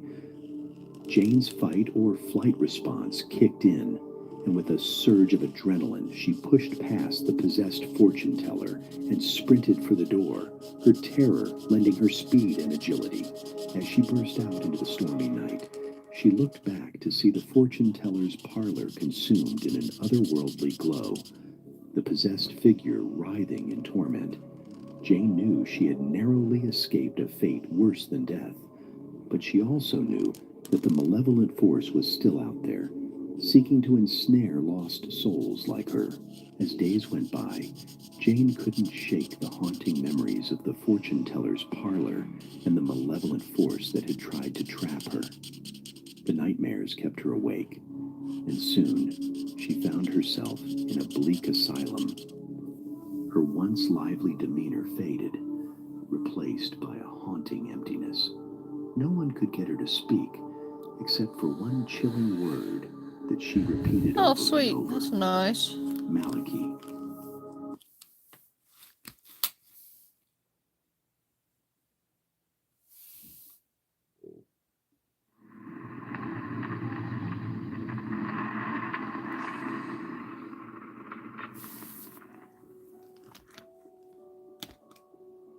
I was 15 when there was a gruesome murder that happened next door to one of my friend's house. A father came home and murdered his 2 daughters and his wife. He shot the girls and beat his wife with a hammer until the cops showed up, and then shot himself as the cops were breaching the front door. Well, about a week later, we decided to go into the house. There was 5 of us, and we each started going through the house to see what we could find. A friend of mine, we'll call Dave, decided to bring his Ouija board to see about contacting any spirits in the home. At the time, I think we were all skeptical except for him. I do. So we picked the master bedroom to do this in because it was said that that's where he beat his wife with a hammer. So we all put our finger on the board and started asking questions like, is there anyone here? And what's your name? Just messing around. One of the girls with us just started crying out of nowhere, like instant, uncontrollable crying. She said she went from laughing and making fun of what we were doing to fear and sorrow. So we get her calmed down, and she doesn't want to play anymore. Meanwhile, I thought she was in on making it seem real, so I blew it off. So we go back to asking questions again. Still no movement with the board. I'm thinking this is a complete waste of time, so I get up and go to leave the room, and Dave tells me to say goodbye, or whatever is there will continue to haunt me. I say whatever, and go check out the other rooms in the house. I go into a room that was obviously one of the daughters' rooms, and start going through things. I find a diary and start going through it while sitting on the bed. I won't say what was in it, but I will say that, even to this day, I'm glad he died. As I'm reading this, I start to get mad because I want to bring him back from the dead, just to kill him myself. Then the door to the room slams shut. I jump up and open the door, but it didn't budge. I yell at the others to quit holding the door, and that this was no longer funny. I swear, the second I got in the word funny, it sounded like someone laughed behind me. So I spin around, ready to fight, and there's nothing. So I really start going through the room now. I mean, lights are on and I'm flipping over the bed and looking through the closet trying to find whatever it was that made that sound. I couldn't find anything. I go back to the door and try to open it again, and it swings open like normal. So I head back to the master bedroom to find all of my friends backed up in the corner, talking about how they had had the door shut on them, and it sounded like there was someone in the master bedroom talking. I listened, and you could hear what sounds like a mumble coming from there. So I walked over, yanked the door open to find nothing. So now I get really pissed and start yelling and screaming about how much of a piece of crap this guy was, and what I think about him, and what he did, and what I would do to him if he was still alive. Dave tells me to stop and look at the board. The pointer thing is tapping on the board. It's not spelling anything, just the pointy part of it keeps tapping where the yes is. Me still being somewhat skeptical at this point, I go off on all my friends, stating how they were all behind this and how terrible they are for doing this. I grab the pointer thing, which was still tapping on the board, and throw it out of the room as I go to leave. As I step out of the room, they all start screaming and running. I look back, and the pointer is back on the board, tapping on the yes again. I'm freaked by this point. I went instantly from being mad to freaked out. I go to grab the board and the pointer, but as I reach for the pointer, it slides from yes to no. I grab the board anyways and leave the pointer behind. I walk downstairs and into the kitchen because I planned on burning the board using the stove. That didn't work. So I turned to leave, and I swear to all that is holy, that man was standing in the living room. I run at him full speed. I figure whoever it was is going to get a beating for spooking me. I go right through it and into the back of the couch. At that point, I'm scared and decide it's time to leave. I run outside and see all my friends standing there. To this day, I still see him every now and then, just standing wherever and watching me.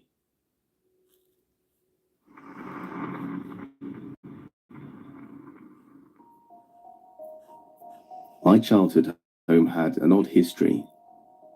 There was a very old camera system on the house from the 80s. We were told that a man lived there once who was running from the FBI or something.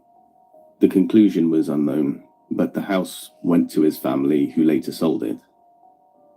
As soon as we moved in, we noticed the basement was super strange. It was completely unfinished, with skeleton keys jammed into the borders between the wall and the floor. We'd hear strange sounds occasionally at first. I started having dreams of gatherings of men in the basement, having business meetings or something, drinking, smoking cigars. I would often experience this sensation in my sleep, like someone had ripped my door open and is rushing in. But I'd wake up immediately to nothing. We moved in when I was 5. Flash forward to about 17 years old. My grandmother passed away. I was very close to her and hurt by this because I didn't really get to say goodbye, and I had a lot to tell her. I ignorantly decided to make a Ouija board, which turned out to be a really stupid idea, of course. It still affects me at 25. Don't do it. Anyway, I had lit some candles and tried to communicate with my grandmother, but had no luck. A few nights later, I'm sleeping soundly in my bed facing the wall. I suddenly get woken up by being shaken. I wake up immediately scared because I hear someone in my room, walking back and forth. I refused to turn around because of how freaked out I was, but I could see this person in my mind almost. I could hear the walking back and forth and the mumble and worry in this woman's voice, and I could see her in my mind walking back and forth as she absolutely looked crazed and distraught. She shook me again. I could tell that she wanted something from me, but I couldn't understand her, and this was beyond me. All of a sudden, all the way from downstairs, I hear an absolutely roaring statement, "Go away," that echoed throughout the whole house. As I'm laying there, still frozen and facing the wall, I noticed that the woman in my room was gone. I said, "Thank you, sir," and went back to bed. I felt protected by the spirit of this man on a few occasions, and he even showed me an experience that made me face the reality of suicide once. Totally freaked me out, but he taught me a lesson during a period that I was depressed. But that's a whole separate experience for later. I tried cleansing the house to release him later, unless he didn't want to leave. I hope his soul is at peace.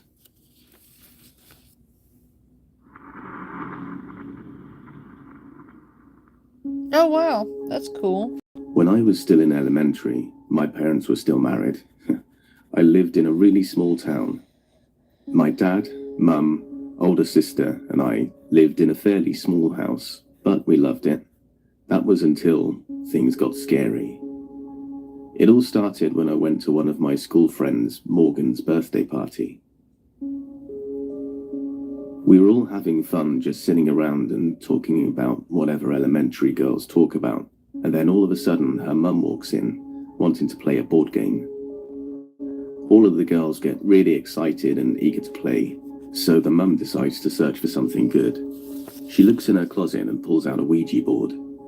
None of us girls knew what it was at the time, but Morgan looked absolutely terrified. I wasn't sure what to expect, so I just kind of went with what everyone else was doing. The mum has a huge smile on her face, as she always did, and she turned off the lights. We all started giggling, but then things started to get a little strange. She brings out a strobe light, and we begin to play the game. I was extremely confused, but was still having a pretty fun time. I look over and see Morgan's face completely terrified, as if she just saw a demon. She starts crying and screaming, begging her mum to put it up until finally her mum agrees. Afterwards, everything was pretty normal. I went home and didn't experience anything crazy until a couple of months later. My sister and I rode home on the bus after school, and the walk from the end of the street where we were dropped off to our house was a good 15 to 20-minute walk.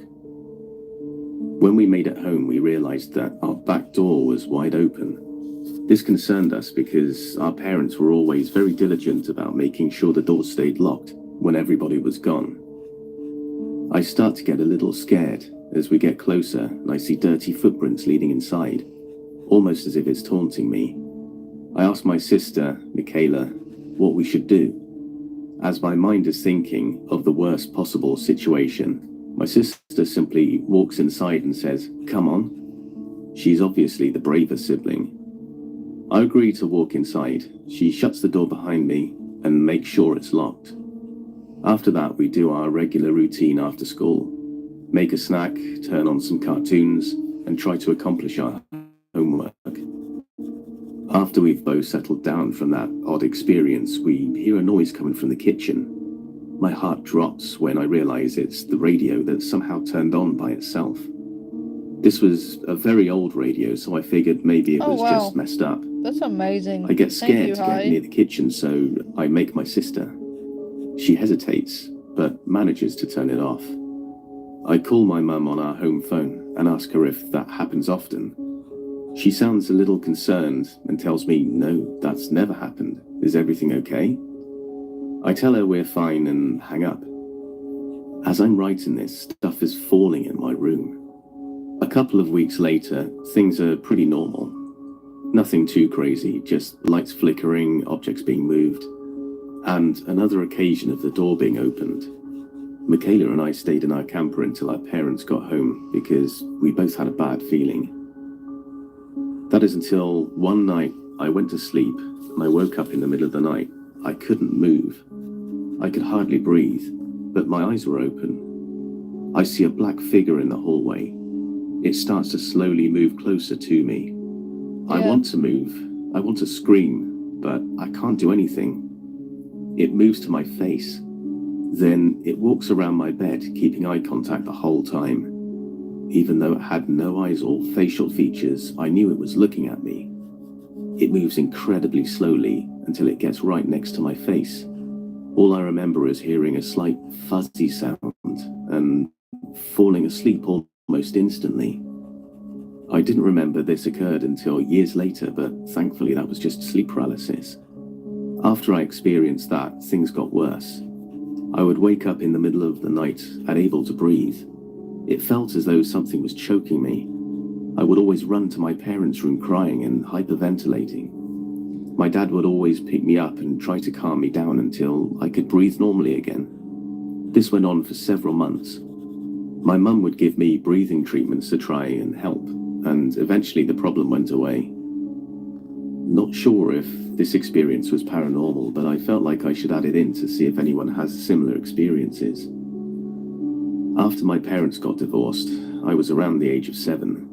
My sister and I would sleep in my dad's room because we were both terrified of sleeping by ourselves. One night, I wake up randomly in the middle of the night again, and I look into the hallway. From my dad's room, it's a perfect view of the entire thing. I see what looks to be an aura, some sort of being of light in a light green color. It floats throughout the hallway and looks so lost. Yeah. It would walk into my room and then my sister's, then in our bathroom, and just alternate over and over again. This went on for about 30 minutes until it took a turn into our kitchen and vanished. I didn't feel scared by the presence of this, more intrigued than anything. And finally, my last experience at this house, which in my opinion was the scariest. Michaela and I were in our dad's room again, ready to go to sleep. Things got uncomfortable when all three of us piled up in his bed, so I decided to make a pallet on the ground. We all fell asleep. Hours pass, and suddenly I love Edgar Allan Poe. I think that maybe his work was misunderstood and underappreciated, if I must say so. For its time, I believe that it wasn't appreciated for what it was. It was beautiful. Yeah, it was dark, and I get it. But it was beautiful, and he was beautiful, and yes, his love life was tragic. I think we can all say that to a certain extent. I think we've all had a tragic love story or love life at some point or another. Life is tragic.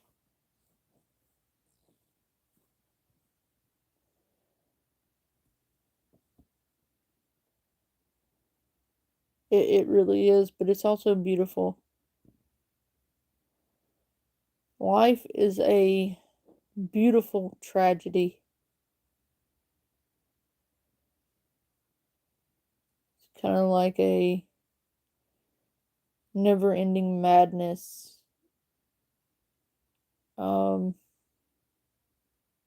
But we're all mad here, so beautifully mad.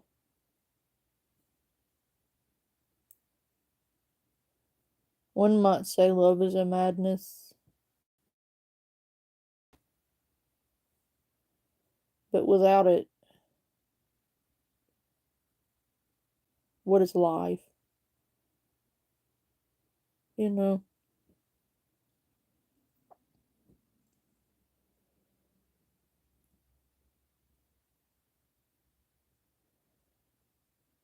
It's kind of like you can't have death, without life.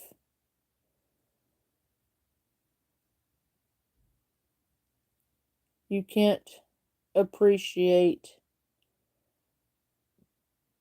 great gains without great loss.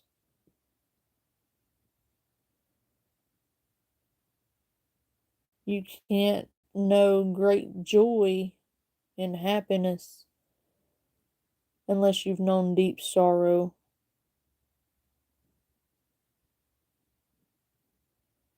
I mean, you can, but you don't fully understand it.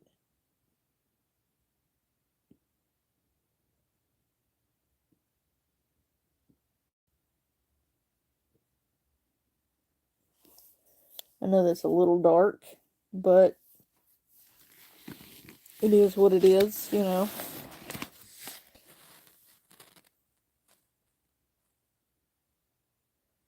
Because I am of the belief that unless you've known great loss, sorrow, and despair, you will never really fully appreciate great fortune, love, or really even life, or really truly ever experience true joy and happiness without experiencing the opposite end of that spectrum. I don't believe you can truly appreciate it. And I think that's what life is about.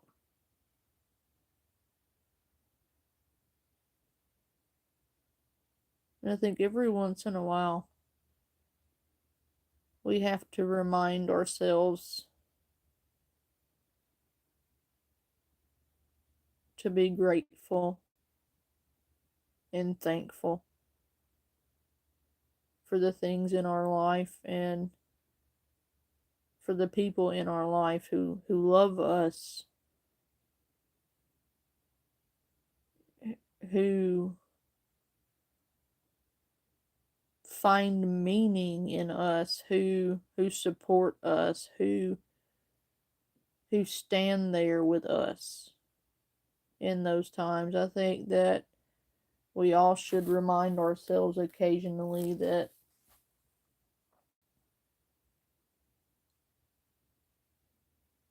we're alive and we should be thankful if we are loved, if we are valued, if we are appreciated. We should value that.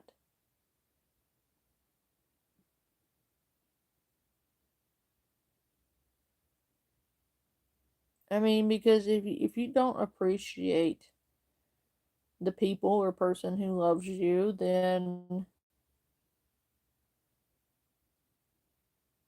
what if you lose that person and then no one ever loves you again? Or nobody ever stands by you again, or you never get another person because you didn't appreciate the person who did all of those things for you. And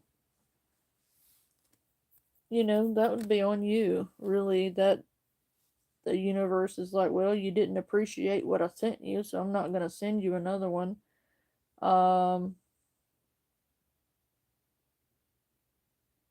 You're fucked, buddy, you know.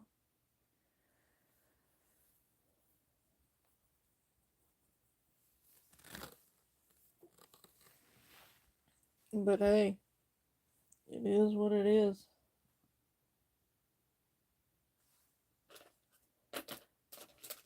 But anyway,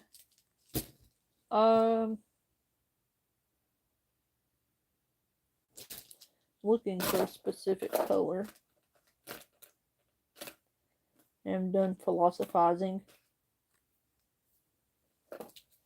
I know that's not a word, being cynical. I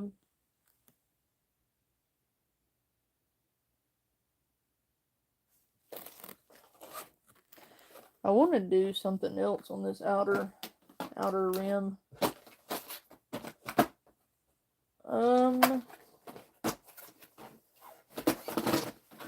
I don't know whether to go with nature colors, sky colors,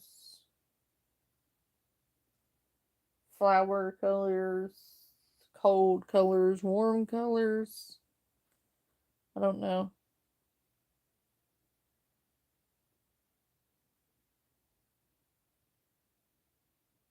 I'm still trying to figure it out.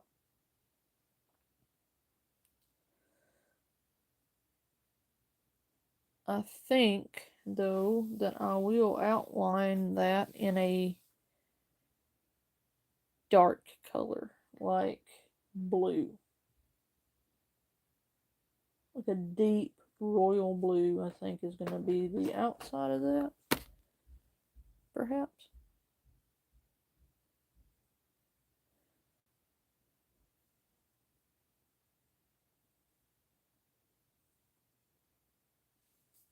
So anyway, what is everyone else doing besides listening to me? Be mushy and philosophical.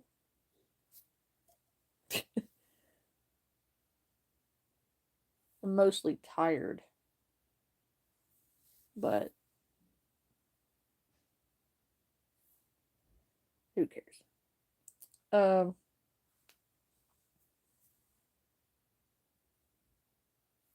I've been watching a lot of serial killer documentaries, and I thought about playing them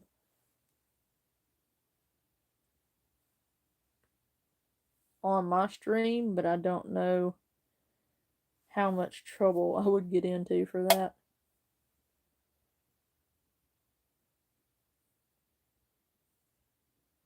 Like, I would love to, but, like,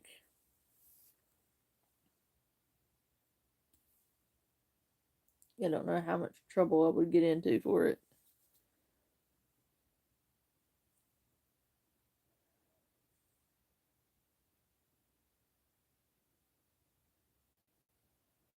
I might can play some,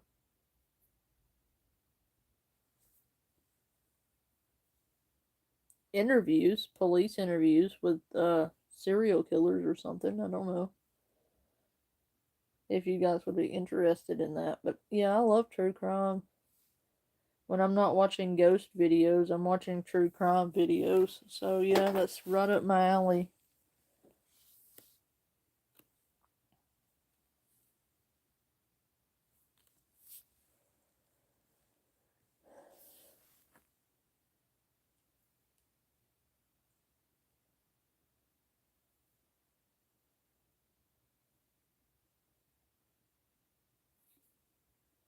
Hovering over me. At first, I thought it couldn't have been my sister because I heard them both snoring from the bed. I was frozen in fear and I couldn't scream. The tapping went on for about an hour and it was unbearable. The feeling of not knowing what could happen next is terrifying. I somehow managed to fall asleep, and when I wake up the next morning, I scan the room and I see it's completely empty. I bolt out of my dad's room and find my sister eating cereal and watching cartoons. I start crying, trying to explain what happened last night. She looked extremely concerned, and I could tell that I was scaring her with what I was saying. And I'll be right back. She told me to just tell my dad when he got home from work, which I did. However, my dad played it off, saying it could have just been a curtain blowing on my head. I decided to show him where I was laying and how that would have been impossible. He said it was all in my mind and I just needed to calm down. After that, weird experiences have still happened to me, and they won't be stopping anytime soon. Sleep with the covers over your head. You never know what could be watching you.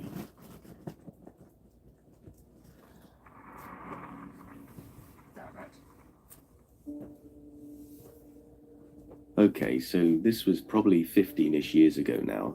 When I was in high school, my group of friends used to spend a lot of time at a particular friend's house because it was huge. It was also quite an old house, but his parents were cool with us basically taking over when we were there. We'd make dinner for about 10 people, stay up late listening to music and playing video games, and they never minded. Anyway, one evening we're all sitting in his room watching TV. It's dark and the lights are on, but the curtains are open. Suddenly, two different people on opposite sides of the room jump like they've been startled and look around. Both of them explained that they saw in the reflection of the window on the second floor, FYI, somebody walk across the room. None of us had moved. It freaked a few of the girls out and we had to calm them down a bit. Flash to a couple of weeks later, we found a pack of cards in our friend's house. I found something else I'm going to show you, but Somebody nobody can have suggested it. that we could use these as a Ouija board and figure out if our friend's house was actually haunted. We got a big wooden board. I think it might have been the top of a table once upon a time. Arranged the cards in a circle with an extra 2 homemade yes-no cards. Got a glass and off we went. It started to answer questions, telling us it was a man who had lived in the house and who died there. We asked when he died and just got the answer, long. We asked if he was moving the glass and he said yes. This is where I decided to be dumb, and I asked if he could move anything else other than the glass. Yes. We all paused and listened for something moving, but nothing happened. We asked if it had moved something.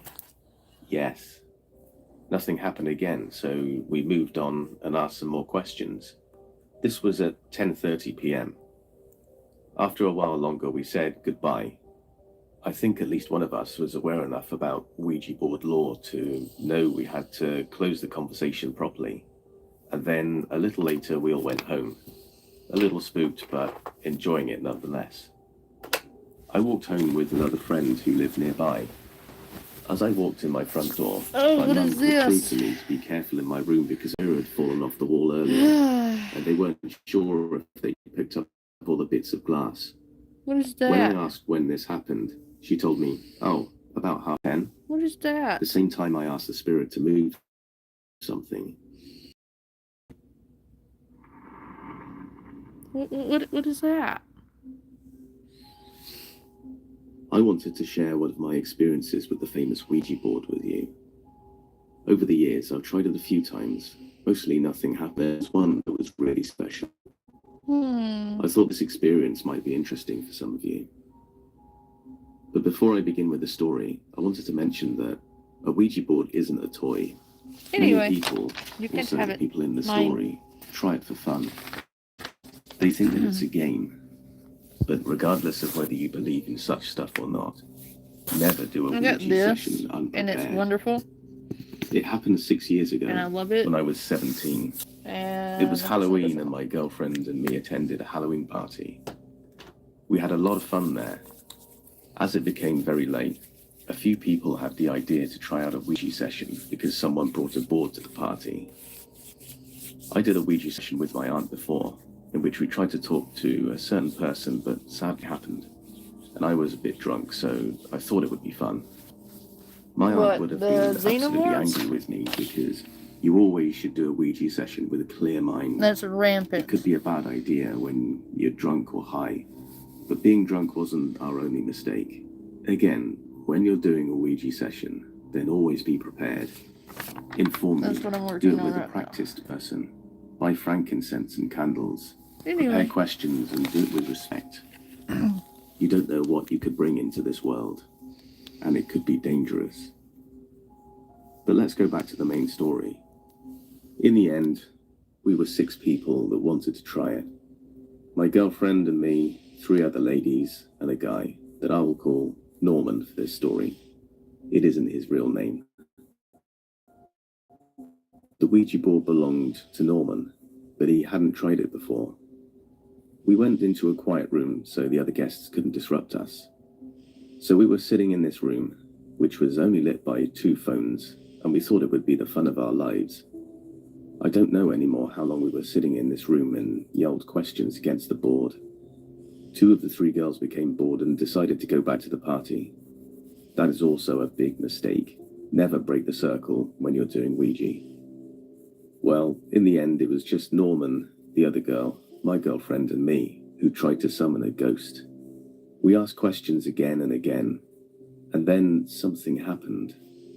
When Norman asked for the 100th time if someone is there, the planchette began to move slowly. We did it. Finally, we had contacted something. Norman then asked who the presence is that was in the room with us. We got a name. Luca. Norman was very happy that something was happening, and he went on talking to You're right. Luca. A few moments later, we find out that Luca was a little 8-year-old boy. At this point, I got a bad feeling. My grandpa was a demonologist and did research with paranormal and occult things like ghosts, demons, and other things to find out more about. In his notes, he mentioned that evil entities like demons often like to disguise themselves as little children because they seem harmless, and so was Luca, harmless and friendly like a little child. Norman had a lot of fun talking to the boy, but soon the girl and my girlfriend also noticed something was odd. The whole atmosphere of the room was just bad. Then one of the phones broke. It belonged to my girlfriend and was a new one, just a few weeks old. I said to Norman that it would be best if we stopped this, but he didn't listen. But after a while, we didn't get the right answers anymore. The planchette just moved to random numbers or letters, then didn't make any sense. Also, a weird, sweet smell came up in the room. It didn't smell good. It was disgusting sweet. I remembered what my aunt told me about Ouija sessions and the answers you can get. When the answers to your questions don't make any sense, then you should stop immediately, because the thing you called is mocking you at this point. It could be stupid to go on. Finally, Norman also decided that we should end this because he was annoyed. But you can't just go and leave the board there. You have to ask the entity you're talking with if you can stop the session. But every time we asked, the I agree, planchette was Hyde. moving to no. I totally And agree. something like that can be a huge problem. The thing was mocking us and we became a bit afraid. Norman and the other girl wanted to go, but they could be persuaded to stay a bit longer. Luca's game took longer than we would like. Every time he responded with no or senseless letters or number combinations, but finally he responded with yes. We could say goodbye. It was truly bizarre how the atmosphere changed after that. It wasn't threatening anymore. And also, the disgusting sweet smell was gone. The girl left without a word to us, and Norman was very scared after the whole experience. Days after I saw Norman again, he didn't look very good, like he was sick. We talked a bit, and he told me that he got rid of the Ouija board. He said that he had had terrible nightmares after that, and that he had always had the feeling something was watching him. He's better without the board. This was the only Ouija session I had where something like that happened. The other ones were very harmless, interesting but not spectacular, and hopefully Luca, the little boy, is back where he belongs.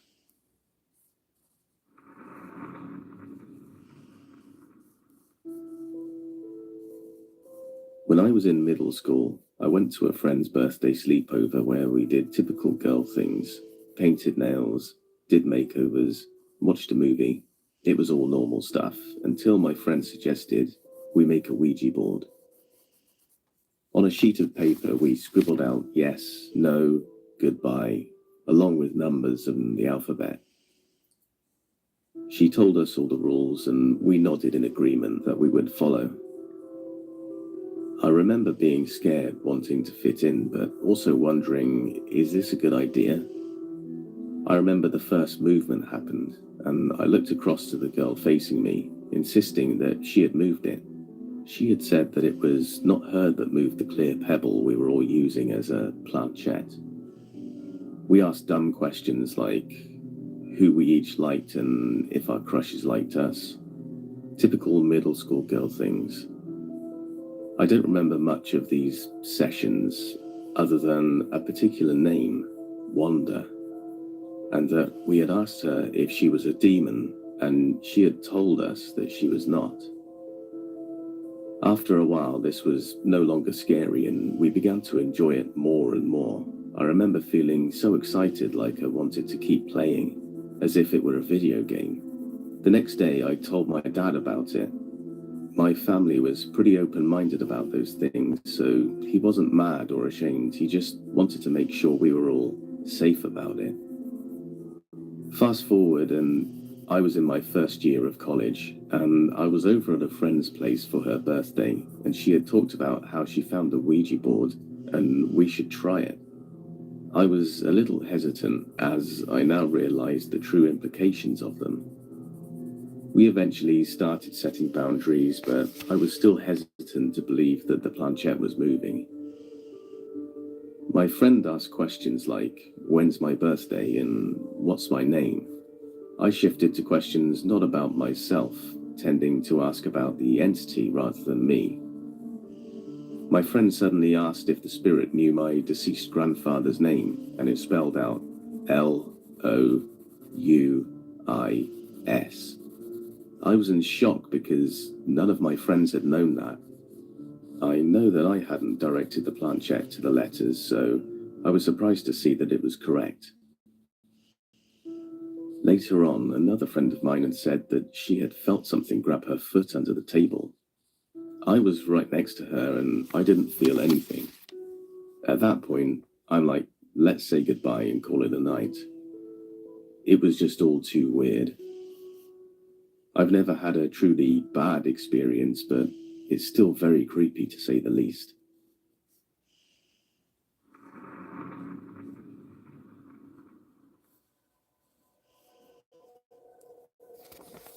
It all started with my family. My aunt had purchased a Hasbro branded board from Hastings. My aunt, several cousins and friends partook in what we thought was benign fun. We had our fair share of good and bad. We almost always used candles, but occasionally we would use a black light. When actually reaching an entity or spirit, the black light would begin to exhibit a very noticeable spiral within the light itself. At first, everything seemed like a story that went great. We all played often with no ill incidents. That period would occasionally turn for the worst. Then we would put the board away for a few weeks. Nothing ever happened that we feared enough to let it go forever. In one instance, two of my cousins and I decided to see if we could talk with our grandmother. My mum believed that the board was undoubtedly evil. That was until we asked personal questions that none of us ever knew. We went through several sessions, then it dawned on us.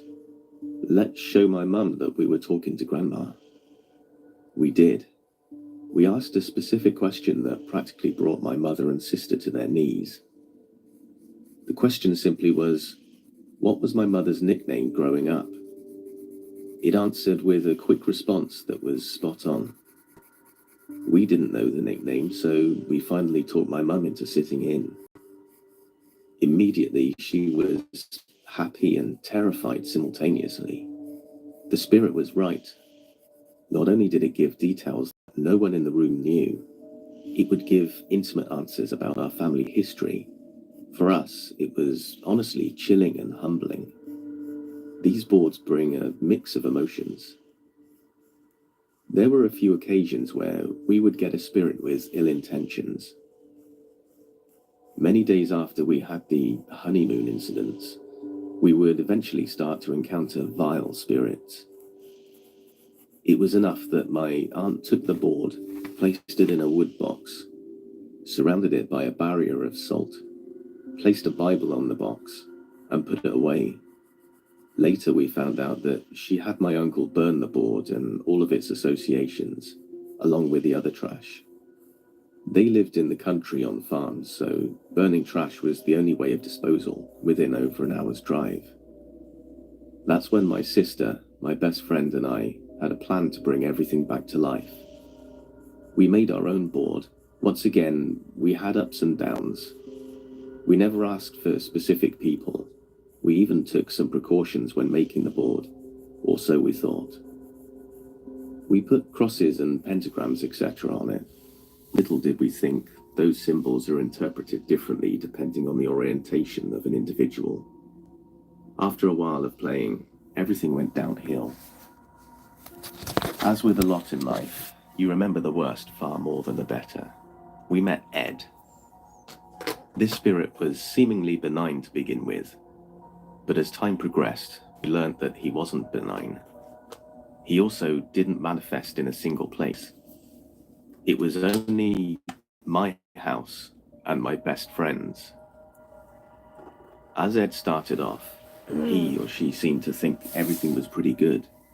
But as we progressed, and more, the plant flailing between letters and giving seemingly bad responses, especially when we attempted to end the sessions.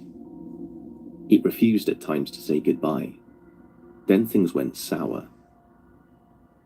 We began to doubt the board.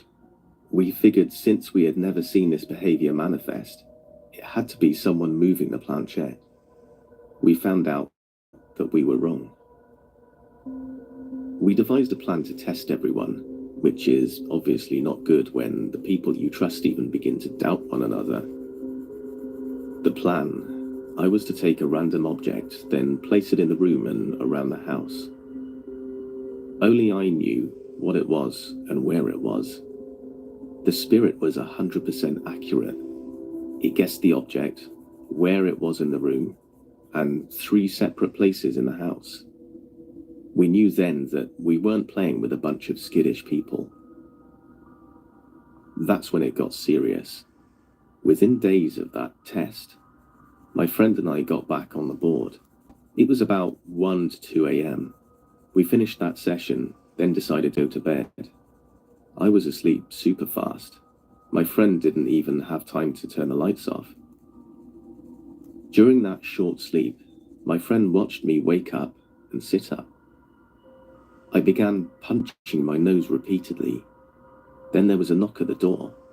Blood was pouring from my face. When I came to, I didn't know what was happening because the blood was everywhere. My friend answered the door at 2 to 3 a.m. It was the cops. I panicked and grabbed a rag. His little sister, 12 then, was picked up by them with her friends, and I told them I had a bloody nose while sleeping. His parents were out of town, so they made his sister and her friends stay there. Everything was normal for the rest of the night. A few days later, we picked up the board again. This time would be the last incident we ever used the board at my friend's house. It started like normal. We unfortunately got Ed again immediately. Except this time, goodbye wasn't allowed by the spirit. We told him we had to go. Then the planchette kept violently doing a figure of 8, then would stop at no every time. We had to do something. While the board was still going non-stop, we decided we would stand up, turn the lights on, then run for the door. That would be a mistake. As we took our hands simultaneously off the planchette, stood up, turned the lights on, and ran for the door, the door slammed. His little sister grabbed the doorknob and immediately screamed.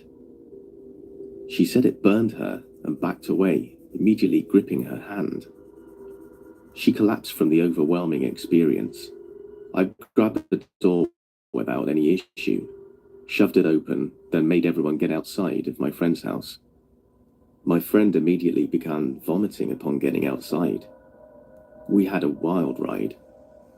Then, at a later date, my sister and her cousin decided to talk with spirits in her room at our own house.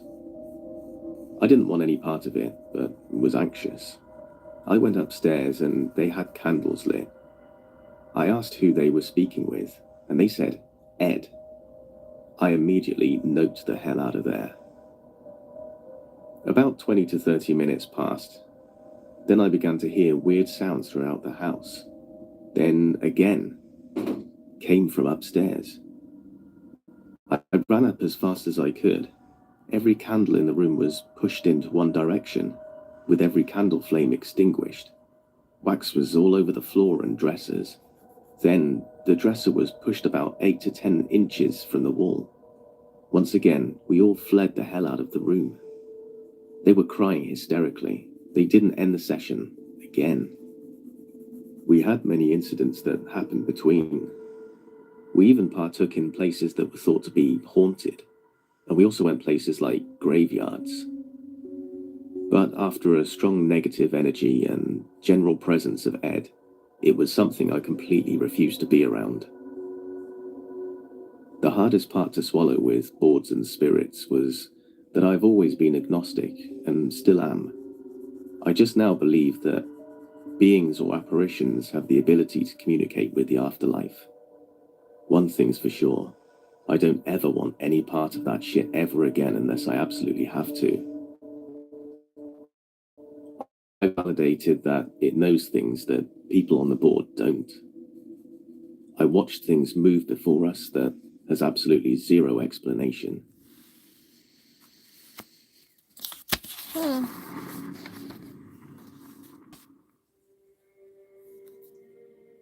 My mum and I did a total of 2 sessions. The first session went well enough.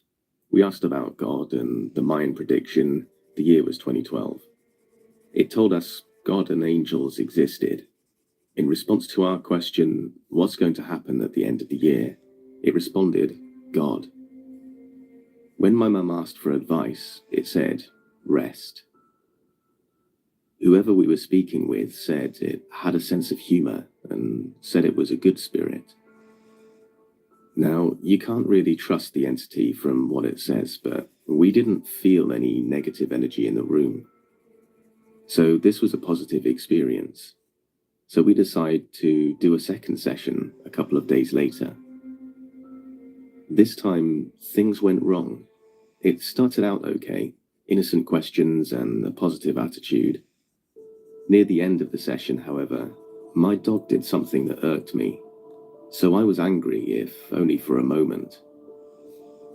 The planchette almost immediately responded by moving from F to U over and over again. We could sense a new entity had arrived. It wasn't positive.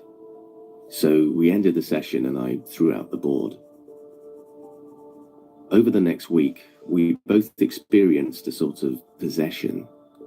Myself, I experienced suicidal thoughts and deep depression. I remember driving home that week and feeling an undescribable urge to crash my car and kill myself while on the interstate. I remember feeling as if something was using my own hands to turn the car steering wheel. Now, at the time, I lived with my mum and was unaware that she was experiencing similar thoughts and feelings. Well, I got home one night and noticed my mum was in her bedroom with her door closed and light off. This was odd and I became concerned, but only briefly. Then that concern turned into anger and hatred. Hoping my mother was dead. She deserved it. Fuck her. The next morning, it all came to a head. I told my mum about the depression and suicidal thoughts and asked if she had any similar thoughts. She immediately replied yes. Good night, Ghosty. At this moment, I believe, is when the entity lost its control. I just remember looking at my mum and saying, let's pray and get rid of whatever this is. She cried and I teared up a bit. What a relief. It felt like a breath of fresh air. My mum would tell me soon after that the night I came home and she had her door closed was the night she almost killed herself. She had a bottle of medicine beside her bed, but used any willpower left to stop herself. The entity left us, but unfortunately visited those that we interacted with. A classmate of mine began acting very strangely with a blank stare. Usually he had a smile or was socializing with us. My mum's co-worker became withdrawn, which again is not her personality. Her co-worker's son then became suicidal. Each of these episodes lasted for about a week per person.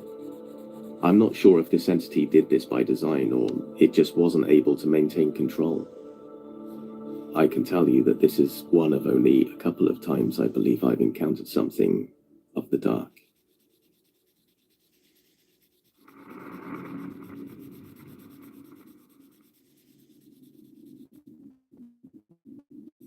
Last night, my identical twin sister decided out of boredom to make our own Ouija board and try to connect with the dead. She's the only person I would ever trust to play this game with. We made a pact years ago that if we were ever playing this game, that we would not move the planchette. I can tell you right now, I did not move it. And judging by the tears from my sister's eyes, I know she didn't either. We read up on ways to ensure only positive spirits would come through. We lit 2 candles, one on either side of the board, and while circling the planchette around the board, we said Our Father and Hail Mary, followed by commanding any negative energies and spirits to leave and only welcoming positive energies and spirits. When we first asked if there were any good spirits present, it took probably 5 seconds until the planchette moved to yes. There was a force behind it that both my sister and I agreed could not just be subconscious involuntary movement.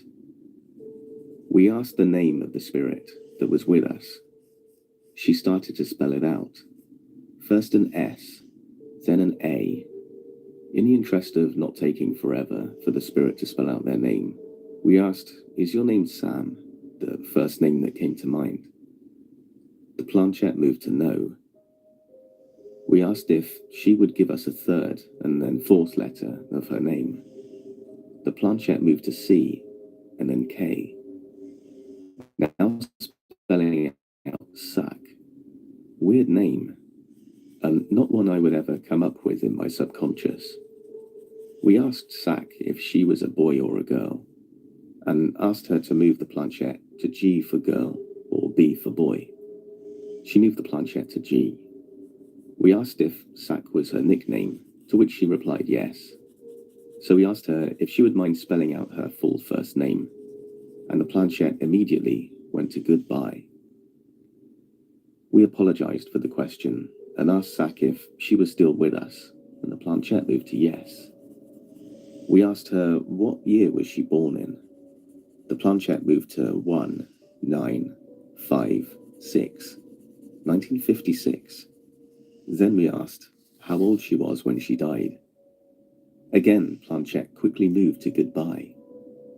We again asked if Sack was still with us, apologized if we offended her with the questions, and she indicated that she did not like the questions we asked her. We asked her to spell out her last name. Quarty was what she spelt. Again, not a name I would ever come up with on my own. We asked her what her favorite color was, and to move the planchette over the first letter of her favorite color. The planchette quickly moved over to R. We asked if red was her favorite color, and she said yes. Then we asked her least favorite color. The planchette moved to Y. Is yellow your least favorite color? Yes. Then we started asking questions more pertaining to an afterlife. We asked if Sack was happy when she was alive. She said no. Are you in a better place? Yes. Are you watching over your loved ones? Yes. Are you protecting your loved ones? Yes. Are you watching over me? She had already confirmed that she had lived in my house at one point and knew who I am. Her answer was yes. Are you able to protect me? No. Is your soul at peace? Yes. Are you with your family? Yes. Then some random questions. Do you mind us trying to connect with you? No. Do you like communicating with us? Yes. Do you think the world has improved since you lived? Yes. Do you agree with Trump being president? This was the hardest and fastest planchette moved from yes to no. It would have flown off the table if our hands weren't on it. And we were not political people. Then we asked if she thought if we would see a second wave of coronavirus lockdown in the US. She said no. Yes, I'm aware that these are spirits and not fortune tellers, but we were asking her opinions, not for facts. Then we decided to ask Sack if she would work for us to try and summon a specific dead loved one, and the planchette moved to yes. On that note, we decided to ask Zach if she would be okay with saying goodbye for now, and chatting later after we tried to summon a loved one. Now, this is where it gets really weird. The first person we tried to connect with was our grandmother, who died within the last 10 years. We were very close with her. She was a devout Catholic, and I knew if she was watching over us, that she wouldn't approve and probably wouldn't participate in us using the Ouija board. But we gave it a shot anyway. So we performed the same routine as with Zach, and then asked repeatedly for our grandmother to come through. Nothing. We waited for about a minute or two, and nothing happened, so we said goodbye. Then we decided that we would try to connect with a dear friend of ours, Bobby, that died in a motorbike accident when we were juniors in high school. He was one of my best friends for years. Again, we started off the same way as with Zach, saying the Our Father, Hail Mary, commanding negative spirits to leave, and summoning Bobby. We asked if Bobby was present. Again, this took a few minutes, but eventually the planchette moved to yes. My sister and I both started crying. Are you in a better place? No. My sister and I looked at each other, both pale as a ghost. That was not what I wanted to hear. Are you watching over your loved ones? Yes.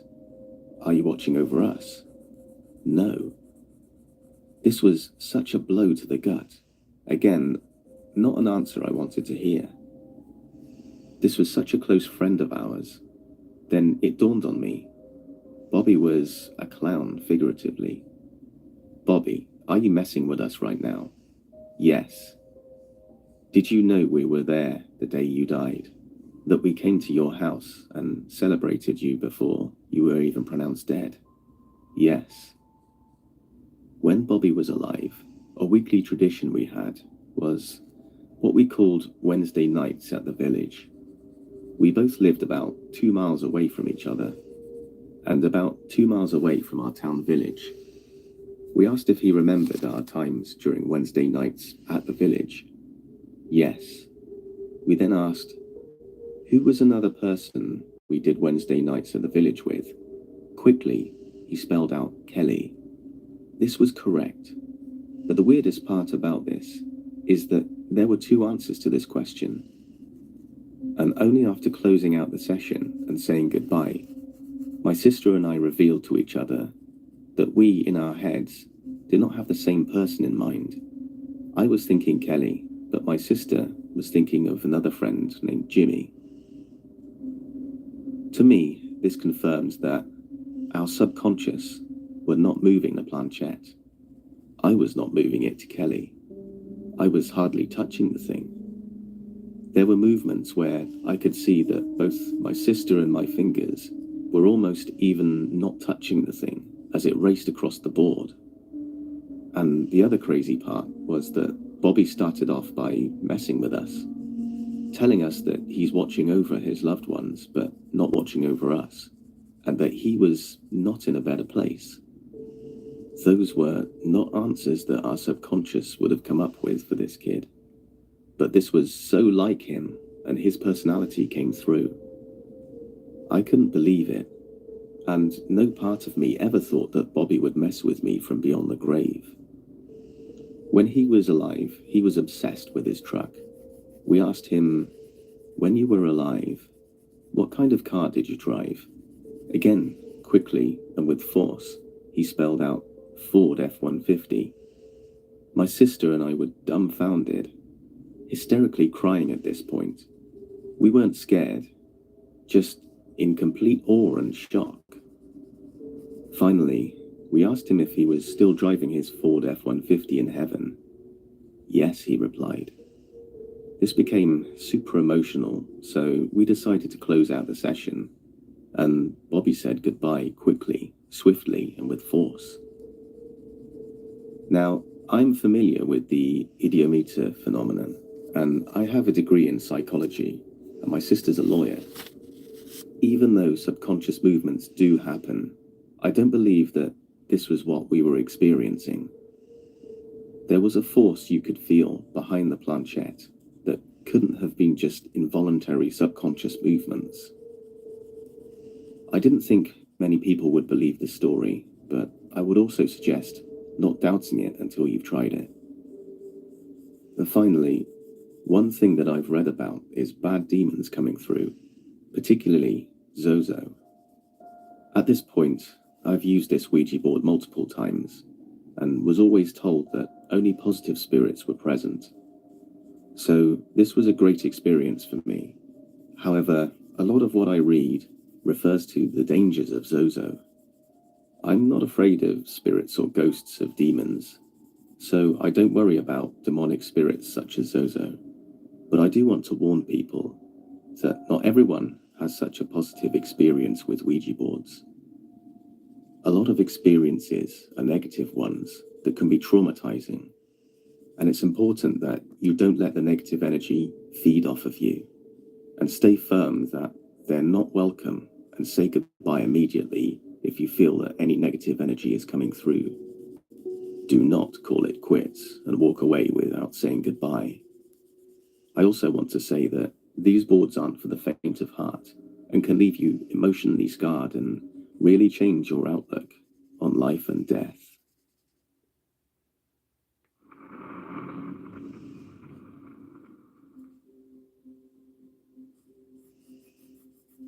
This happened to me about 6 years ago, when I was just out of high school and still living with my mum in her apartment. So, at this point in my life, I wasn't sure what I believed in. I wasn't religious, not quite an atheist, and too indecisive to say I was even somewhere in the middle. Like what I imagine most open-minded think, I needed to see something to believe it. So naturally, I bought a used Ouija board off eBay for $20. I used it off and on again for a couple of weeks with friends. Nothing interesting really happened. I have no prior experience with this stuff, and was going off a list of rules I found somewhere off of... Wilhelm?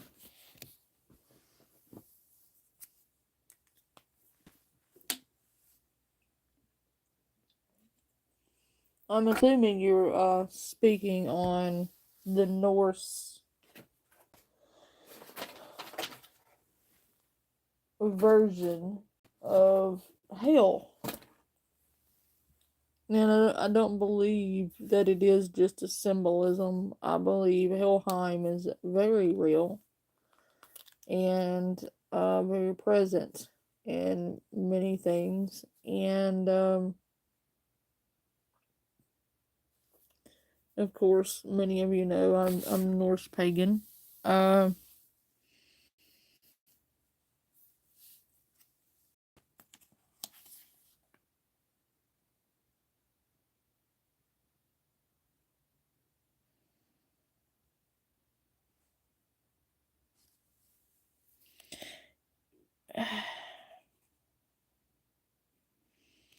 don't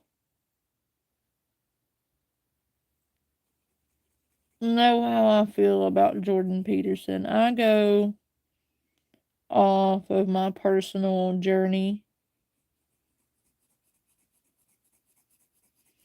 with the gods.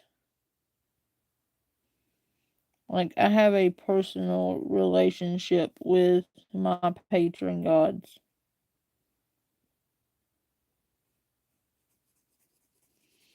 I didn't learn what I know from his books. I learned most of what I know from them themselves.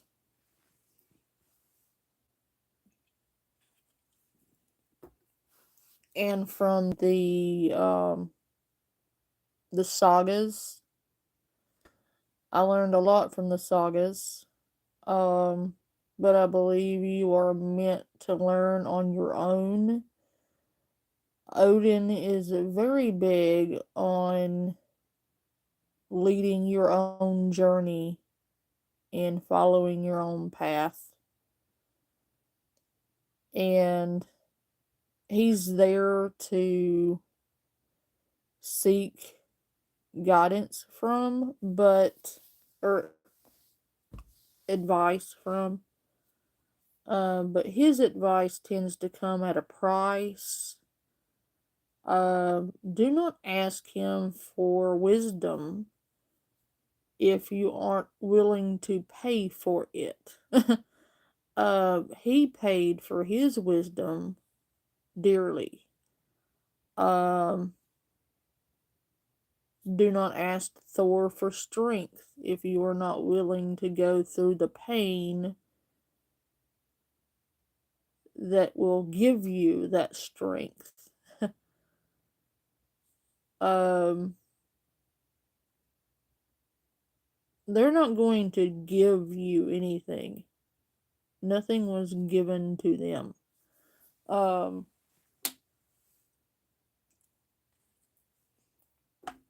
You can ask for their help.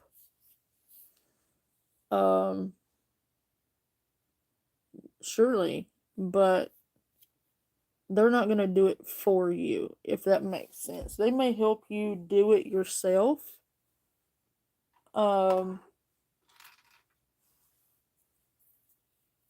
Biggest, I guess, thing I ever asked was I was having a very hard time getting through something very traumatic I was going through. And Thor comforted me by simply allowing me to know that Thor was there and he was there for me. I could talk to him.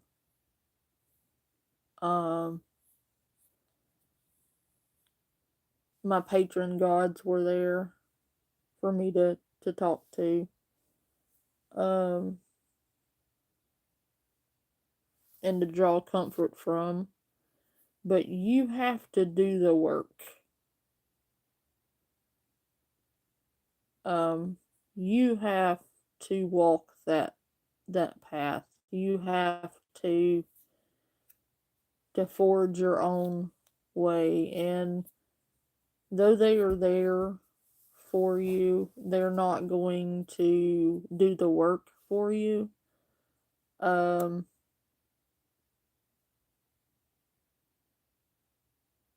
lot of my faith is on self-reliance. Sure, they're there to lend aid when needed or absolutely necessary, but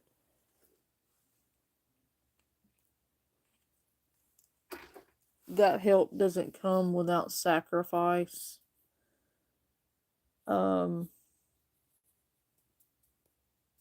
I don't know how else to put it. I know Jordan Peterson, I know very little about him.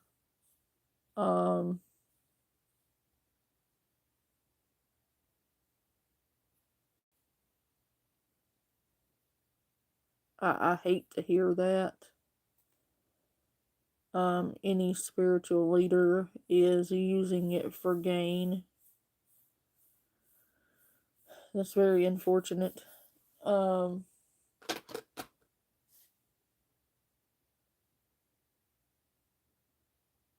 I hate to hear it. But in any case, it is not my path, not my journey, not for me to say. That is his path, his journey, and if his path and journey are to deceive people, he will gather the fruits of those labors, and that will come back on him, and he will have to carry that burden.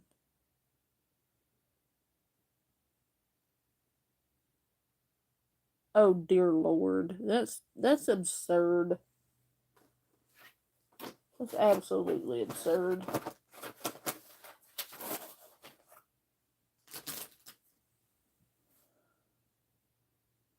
I would not pay that. Well, anyway, thank you for hanging out with me tonight. I am tired and gonna get a bed. I will see you all tomorrow, hopefully. If not, I will see you on Wednesday. You all have a good night. Bye.